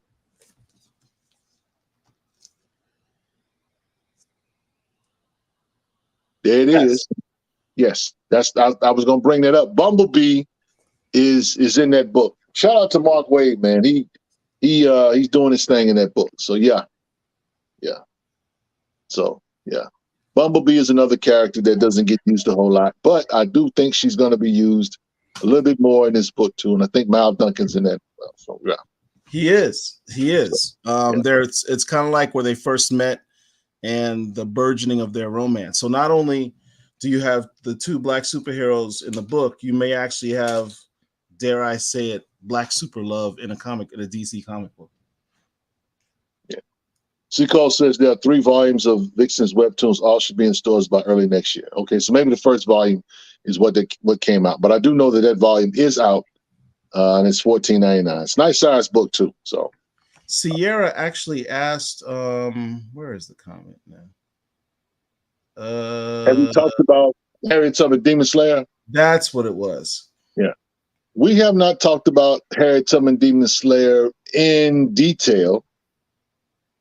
I know you enjoyed it, Paul. I enjoyed it. I actually haven't read it. I own it, but I actually haven't sat down and read it. Really, bro? Dude, do you see the stacks? Look at these stacks. These are stacks, man. Show me Do you know how many comics I collect and read? Show me a comic head, a comic collector that doesn't read, and I'll show you Paul. No, I do read. It's just that I have a lot to read. I do have a day job. I know, bro. I know. I'm just messing with you, man. I'm just messing with you. Yeah, Harriet Tubman Demon Slayer is a great book. I enjoyed the first book. Shout out to, I'm glad they were able to get that in your, boy, Blur Forever, just keep going. Just keep going. Thank you again. Another $5 super chat. It's not $5. It's £5. £5. Sorry. Please rank your top 5 Black Panther writers. Oh boy, here we go.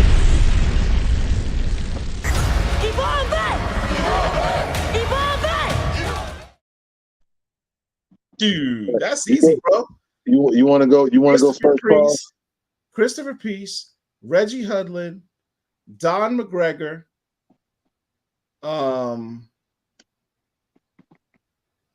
This one may be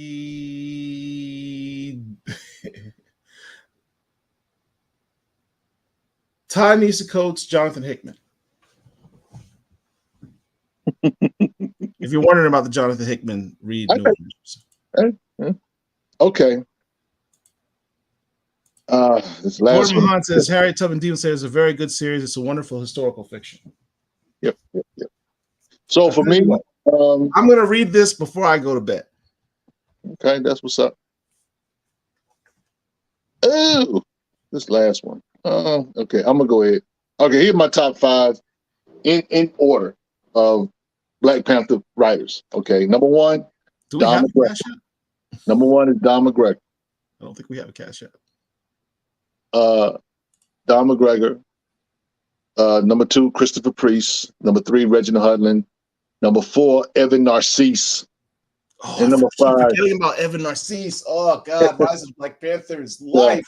Yeah, and the last one will be Coates. Coates is Nation Under a Foot. Yeah, Nation went under a foot. That's my favorite Colts book.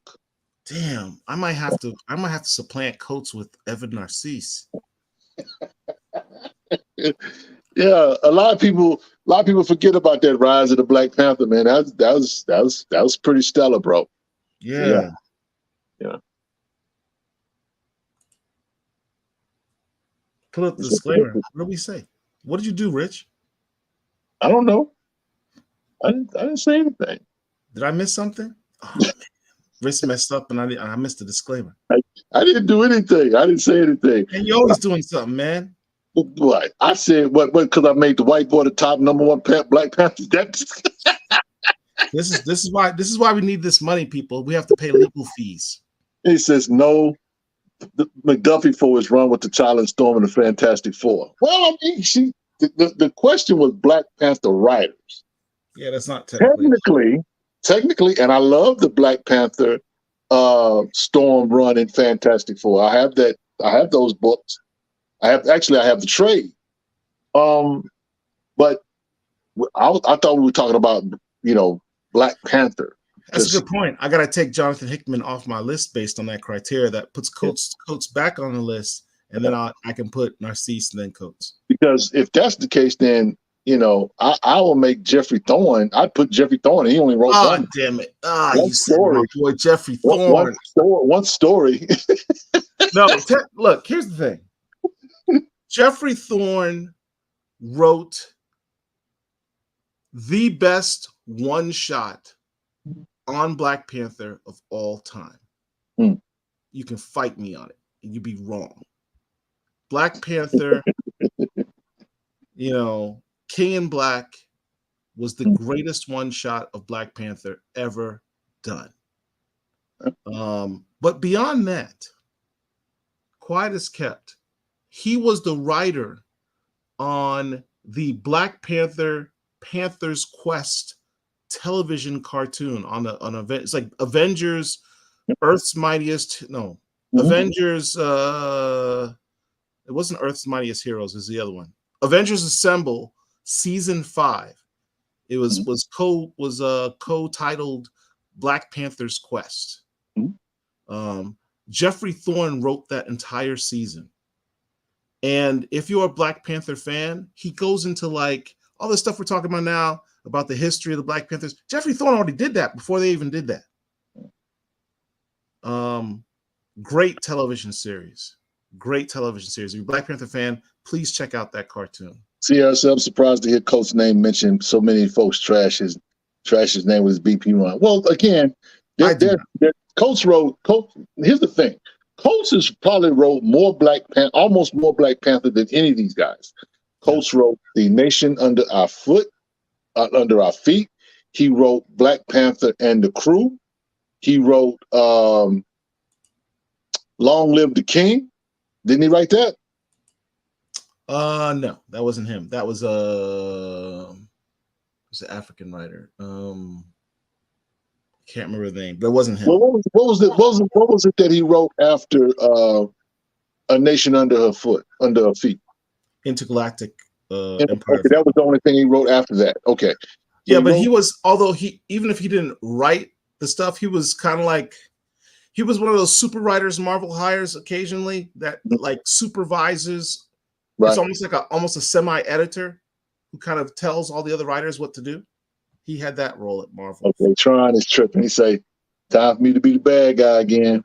While Black Panther is a great IP, I could never really personally relate to it until the live action Killmonger. That's interesting. Well, I mean, look, I think Junie Bob was reported saying that he felt like Black Panther was not an African character, but that it was actually an American character. That it was more American or westernized than he was actually African. So I think there's some truth to that. I think also, Black Panther is a mythological figure, that larger than life figure. All these characters are supposed to kind of be that. That's the thing about comics.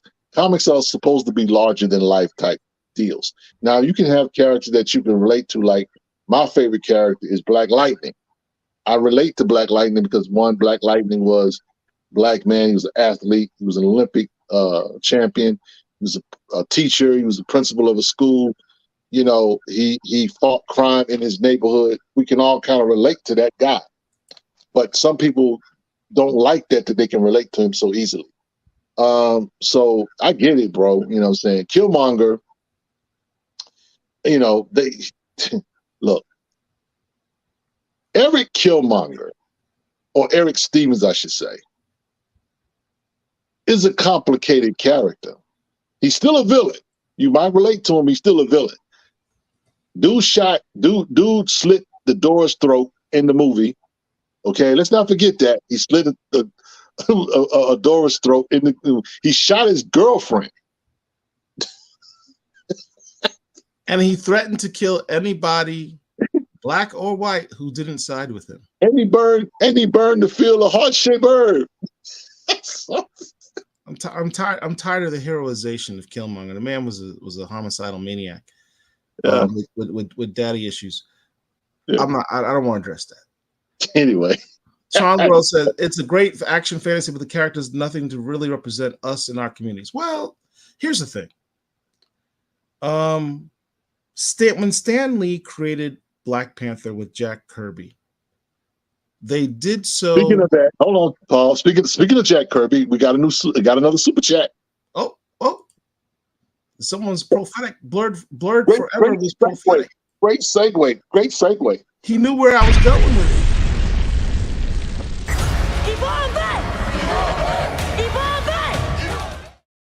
So the question is, wait, do you guys before you even say anything? Yes. Rate X7, $5. New original black characters using lesser known, less popular black characters is the answer to diversity. Man, where have you been for the past 2 hours? That's exactly what we said. That's funny. That is hilarious. Shout out to Tron World again with $2 super chat. Come on back. We got to go back to back on this, Paul. We got y'all make me go back to back. Donation. It's a donation. I thought it was the trash. Don't be hitting on me.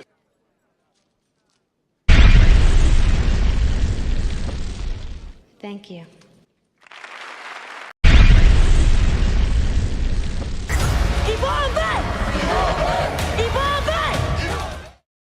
All right. So to answer the first question, yes, I do respect Jack Kirby's Black Panther run because it's the first Black Panther official run. However, Kirby was smoking that stuff. I'd rather go get a tooth pull. I'd rather go get a tooth pull than to have to sit and read, that run. Jack Kirby, genius artist, but God, man, the writing on that, that was not.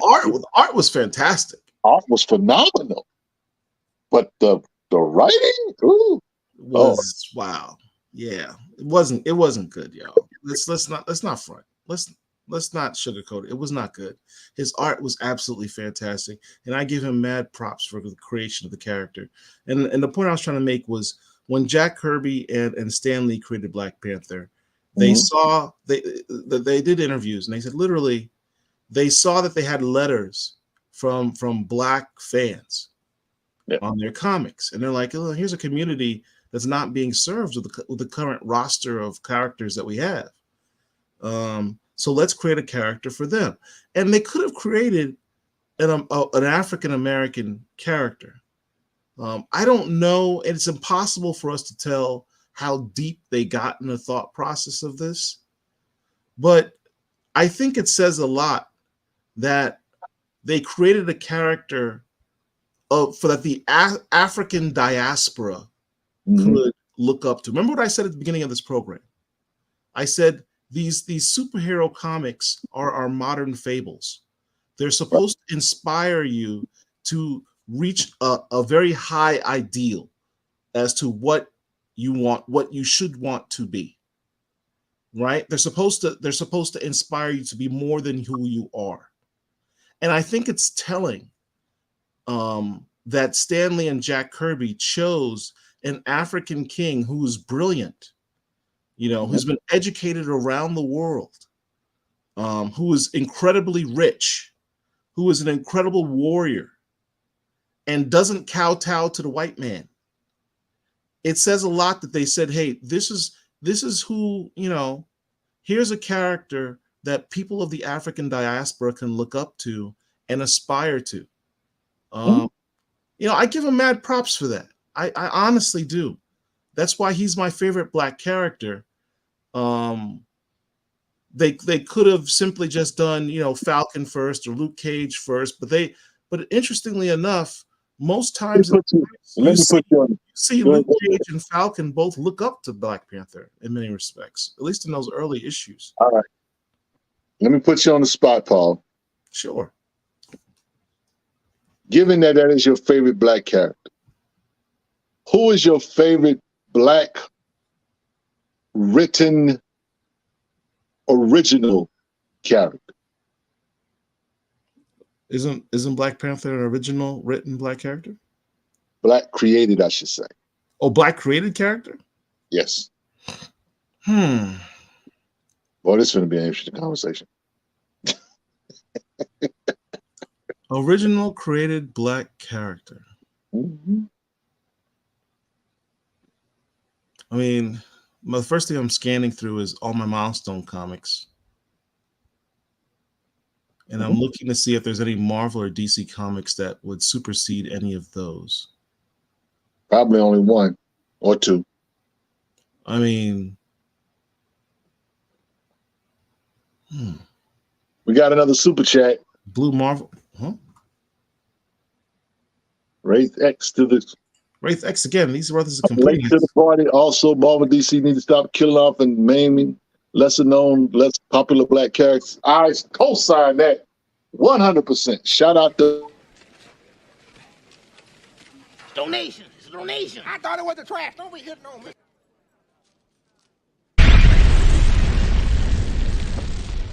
Thank you. now. C. Cole says Static is his favorite. For me, it's probably Blue Marvel, followed by Hardware. That's literally identical. What I was going to say is Blue. When Milestone first came out, my favorite character, my favorite book in the Milestone universe was Hardware. Yeah. The idea, you have this brother who's educated, mm-hmm. working in the white man's world, mm-hmm. Doing everything right, but still hitting that glass ceiling. Well, you're gonna trigger every black man in the chat. Look, I could identify. Look, when Milestone came out and Hardware came out, I was in college at a predominantly white school. That's that storyline resonated with me.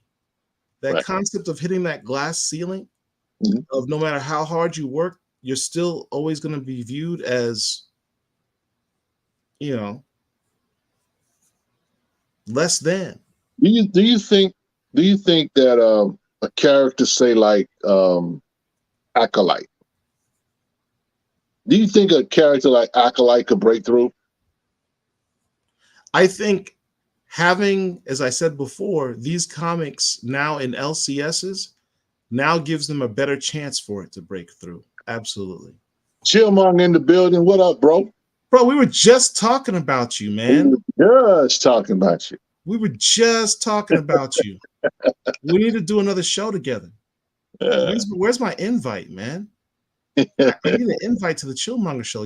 For those who don't follow Chillmonger, please follow him on YouTube. Brother always has a lot of really deep thoughts on entertainment in general, pop culture in general, specifically comics and specifically Black Panther comics.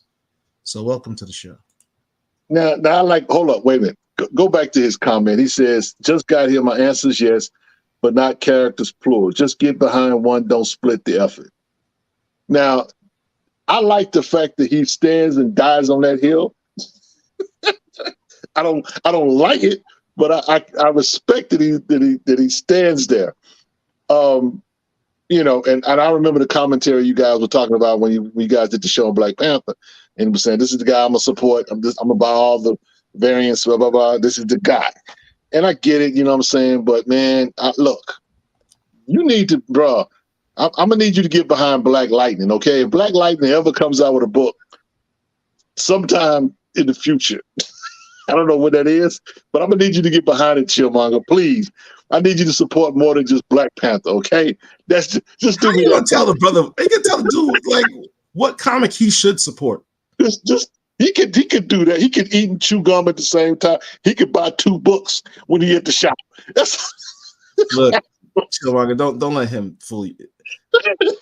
As we say in the space all the time, support what you like. yeah. But if all you like is Thor and Superman, then you know you might want to reevaluate why that is. You will not get a bite to the cookout. You're not Tron World says my new favorite is More Metal, shameless plug. But C. Cole says Hardware was really about McDuffie leaving Marvel. I can believe that. Yeah. He says, Yeah. "Oh, you mean Uncle Static?" There you go. How you gonna stop with the shame, bro?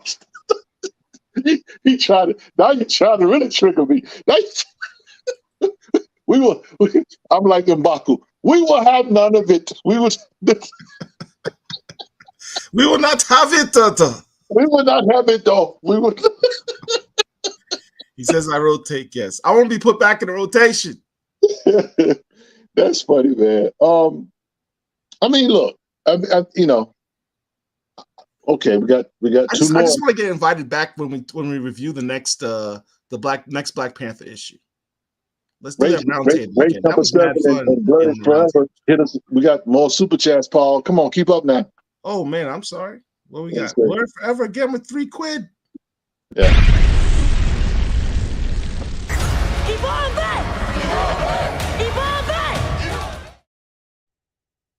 And race numbers. You already know the answer Rich is about to give. Yeah.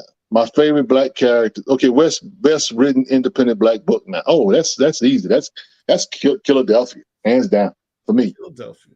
Race says my favorite original Black character. Don't forget to hit the super chat. What? John. I missed it. Yeah, you missed it. Then you guys Blur. Donation. It's a donation. I thought it was the trash. Don't be hitting on me.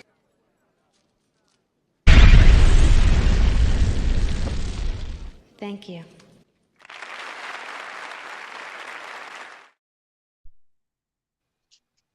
Man, shout out to Mark Robinson. We got it. We got to go back to back. Sorry.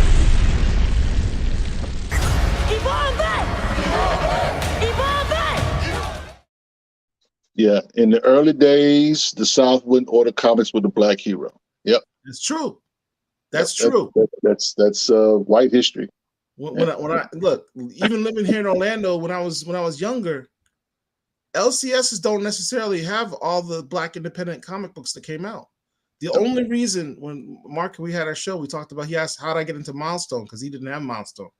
The only reason I was able to get Milestone is because I used to get subscriptions at my LCS, and I used to get the Previews magazine, which I have to this day. And they had a very big article with a poster inset of Milestone Comics, covering Milestone Comics. And I saw that, and I immediately asked my LCS to put it on my pull list to do a subscription with them. And that's how I was able to get all the Milestone Comics when they first came out. Yeah. But that wasn't because they put it on the shelves. That's because I had a subscription to it at my LCS. That's what's up. Yo, so Gordon asked, he says, Rich, speaking of Rich, which are your favorite Black Lightning runs? Okay. My favorite self-titled Black Lightning run is Cold Dead Hands. Yeah. My favorite Black Lightning featured book that he's featured in, Batman and the Outsiders, written by Brian Hill. Yes, sir. That was a good series. Yeah, which is why I think he should get his own self-title. So, with those two. Now, I like what C. Cole just said. He makes his comment toward Mark Robinson. He says, Chuck Dixon fussed about that too when stores wouldn't order his Black Lead book Strike from Eclipse Comics. isn't it ironic that Chuck Dixon is now working for Eric July to write Alpha Core? Chuck Dixon is a quote unquote Republican, but he writes black characters. Now he's working for a black comic book owner. You can't make this up. You can't make this. Oh boy, I tell you, I love this fandom, man. So Sierra agrees with you. Philadelphia Nita Halls. Yeah, I'll be happy when you know what I Rodney Barnes put up there's a variant. There's a New York Comic Con variant that is going to be available only. The book is coming out early. They're gonna be having it at New York Comic Con. A variant that's exclusive. I was like, man, y'all, somebody send me a copy, please. Because it's gonna go for about $20, $25 on the eBay machine when they do drop it. Somebody send me a copy, please.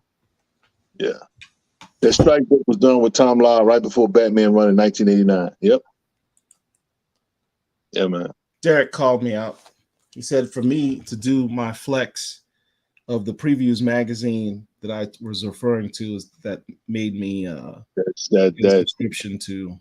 We not going. It's not time to flex, bro. See, because I go get my comics, the book, the magazine that predates that. Did you buy that at the time in 1992? No. Okay, so it doesn't count. It doesn't count. You funny, man. Anyway, look, guys. He said, "Now I wish I was going to New York Comic Con." Yeah, Robert. There, I think a whole lot of folks. A lot of stuff don't happen in comic. You know what's funny? DC had nothing concerning black comic heroes or Milestone on their things to do at New York Comic Con. Y'all do with that what y'all want. Shout out to Milestone 2.0.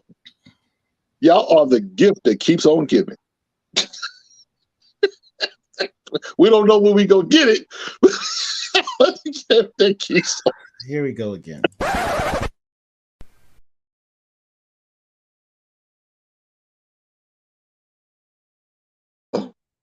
Look, I'm not trying to listen. I love Milestone. I love all the creators. Dennis Cowan is the legend. He is this generation's Billy Graham, if I can say it like that. Now he's Dennis Cowan. He's Dennis Cowan #1. He's the man. He's my guy. He is the dude. He's been in this thing for a long time. I love that dude. But Oh Lord. his association, I call it into question only because I want these guys, man, to really just blow up. I want Milestone to really be what it should be. It really should be the premier black-owned comic book company. It should be. And it may very well still be. But I mean, right now, God Hood is like, we coming. He like Deion Sanders. Concrete is like, we coming. So, honestly, I think they're fine with that. I mean, here's the thing. Concrete, Godhood, Black Sands, Lion Fort, all these black-owned black independent comic book companies. I think if you asked all of them if Milestone inspired them in some way, the answer is going to be yes.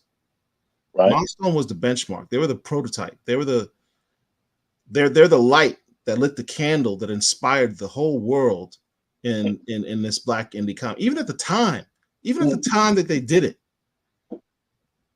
during the Black Renaissance of the 90s, where we had Ania Comics, we had these other black independent comics at the time, Brother Man, etc. Milestone was still that company. which laid the groundwork for everyone else's success. I mean, you can argue with me what you like, but they really set things off and show what was possible. So I don't think they would really begrudge the success of these other Black independent companies that are coming out today, because I think they sort of inspired them to do so. And you know, more power to them. I mean, make it so that these Black independent comics are come out on a regular basis and they're successful, and that's when we can finally transition from giving all our Marvel and DC. Well, we got another super chat. Yep. Thank you, sir. I think we have now almost reached our budget for the week. That's funny. Which is good. Reefer One says, Big City Comics, shout. Donation. It's a donation. I thought it was the trash. Don't be hitting on me.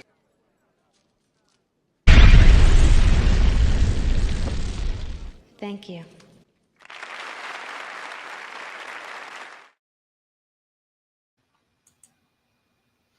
Big City Comics in the building. Uh-oh, what happened to Rich? Am I on pause or is Rich on pause? Can one of y'all let you know which one of us is frozen? Is it me or Rich? Somebody tell me in the chat. Because if I'm frozen, I gotta like reboot this whole thing and it's a mess.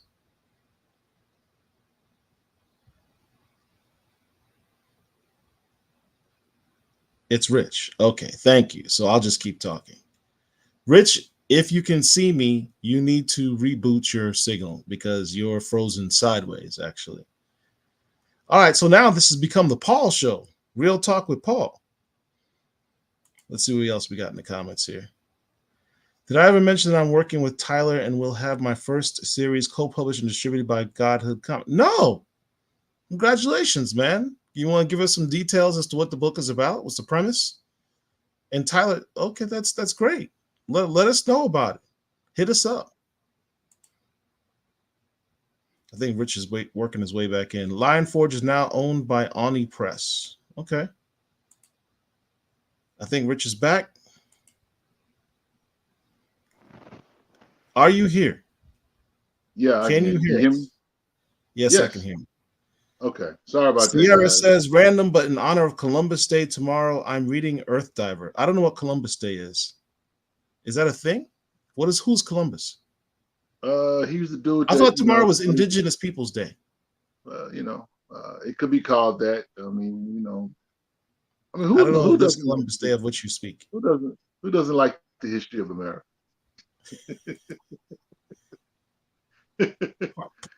part of the history. Yeah. Toronto, I can't say much, but there's a very big announcement coming from Godhood. All right. Hey, see if you can get Godhood to do an interview with us. Funny, man. Would love to. You know what? Shout out to those guys at Godhood Comics. They have a great Antagonist is fire. Yeah. What does Concrete need to do next? I don't know. What does Concrete need to do next? Do animation? I asked the question earlier, Paul, about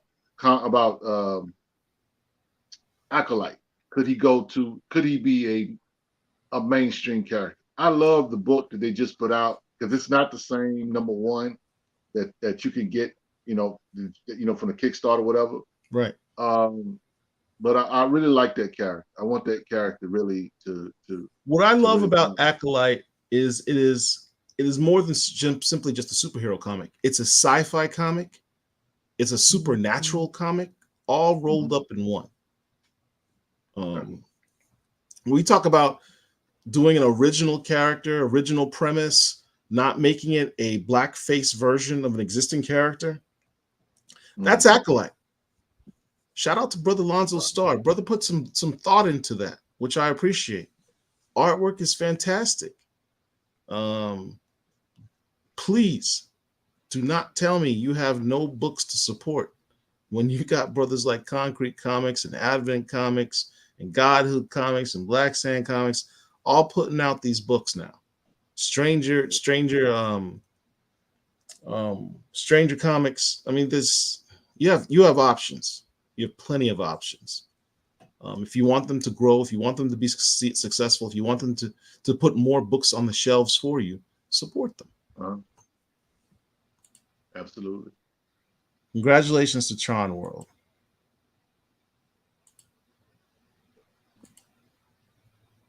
The key may be for some of these mini indies to join forces and create a bigger company instead of having so many indie Black comics. Stay tuned for our discussion on Friday. That's all I'll say on that. That's gonna be dope. That's gonna be dope. That's gonna be dope. We got a lot going on, y'all. We got a lot going on.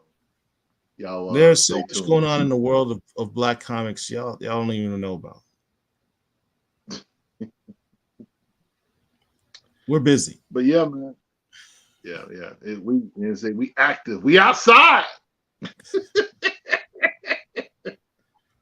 But no, man, we got to go ahead and get up out of here, man. It's 10:30, bro. It's 11:30 where you at. I know you probably ain't got to go to work in the morning, but yours truly does. Yeah, some people do have to go to work on federal holiday. You know what I'm saying? So, yeah, the Earth Divers is great. Love the kill Columbus aspect. I think I know which book she's talking about. The indigenous people like go back in time and they kill Columbus. I think that's the book she's talking about. Yeah, I heard about that. Yeah. That's funny. Speaking of fun reads or whatever, man, I was reading what is it? Unleashed. You read that about the Marvel animals, like the like the pets or whatever. It's kind of like Stray Dogs, but with Marvel characters. Yeah. With the frog, the Thor frog, and right. Lockjaw and all that, and Red Wing. It's pretty cool. It's pretty cool. John wants to shout out to Jerome Vernell, Jr. lead artist, and Devin Scott, my editor. Okay, that's what's up. Tron, let us know what you got going on, man. Hit us with an email or something, so we can really connect, bro. So we can make some stuff happen. While I'm here, before we get out of here, I'm gonna go ahead and plug Millennial Comics. Shout out to my man Vonell. Vonell has a IP called Delta Dogs, and Delta Dogs is about a group of cousins who develop superpowers. And we talk about Black families not being in comics or whatever, but Vonell has a comic book with like 7 cousins, and they all have powers. And it's a pretty entertaining book, very interesting concept.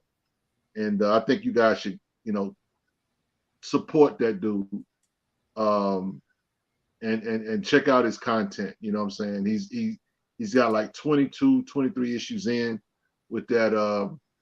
Appreciate you, sir, with that comic book. And he's got physical copies. He's got digital too, but he does sell physical copies. And I just think, that's one brother I know who is doing work in this industry, man. So just give him a look. Varnell, go ahead and put your website in the chat if you don't mind. But because that's what it's about. It's about us supporting those who have things to offer us. You know what I'm saying? It would be one thing if we can't find nobody, but there's lots of people out here doing things. We just got to be around the right people. Sierra, thank you so much. You think you're dope too. Thank you, Sierra. You be stunned with them Black Panther books. You keep up the good work, Sierra. You're doing a great job. Appreciate your interaction in space. Salute, for real, respect. So yeah, man, but we got to get out of here, bro. I want to just thank each and every one of you for hanging out with us tonight. Please, if you got in late, go back and watch the replay. It'll be available in a few minutes or whatever. But we logged in over 2 hours and almost 2 hours, 25 minutes. So yeah. Pericles says, I'm not familiar with Anaya. I stopped collecting around 91, 92. Yeah, that's right. That's right when they came out. Yeah, you got out when they jumped off the porch. And when they jumped off the porch, boy, they started kicking people. Yeah. Namely Milestone. There's some history behind that. But yeah, they have a few books out there, there was, what is it? They got the Zawana. Ebony Warrior. I'm missing one. Horus. No, Heru. Heru is one of their bigger books. So yeah, they got some stuff out there, man. But yeah, Naya, check them out, Google them or whatever. They got a history for sure. So thank you both, and I look forward to this Friday. That's what's up. Vonell's gonna be with us for that chat too. We got some other creatives that are gonna be on that chat too. We're gonna talk shop. We're gonna try to expand and build this community a little bit more. We're gonna try to reach around the table if that makes any sense. You know what I'm saying? As us as community, as influencers, consumers or whatever, talking to creators of this amazing hobby that we have. You know what I'm saying? We just want to, meeting of the minds, if we can say it like that. With that being said, we're gonna go ahead and get out of here, man. So says Rich, I missed the beginning. Did you ask Paul what happened? Oh, come on, man. No, I didn't. But a good time is good as any. So, Paul, what happened to you today? I ain't gonna talk about it, man. We're not gonna talk about it. It's cold-blooded. Yeah, it's cold-blooded. Yeah, that's funny. Yo, it's time to get a benediction. And the benediction is I have no scripture in front of me tonight, but I will say this. A man that will have friends must show himself friendly. And that's all I'm gonna say about that. So, yo, make a friend in this community. We love these books. Find someone you can chop it up with and spill over these incredible stories, these incredible creators, these incredible this hobby, man. It is rich and full of people from different walks of life. And man, I'm just blessed to be here. Whether we're lawyers, engineers, doctors, truck drivers, pastors, atheists, all of everybody's here, and it's all about these stories and very little else. So, but that's what's up. Love each and every one of you. From the stronghold that is Black Comic Lords and Black Superheroes Forever, it's your boy Rich, again with the Chief Don Dada Paul. We go get out of here. We love you. We say peace. 2 fingers up. Take care of yourselves and each other. Have a blessed week, y'all. Absolutely. We out.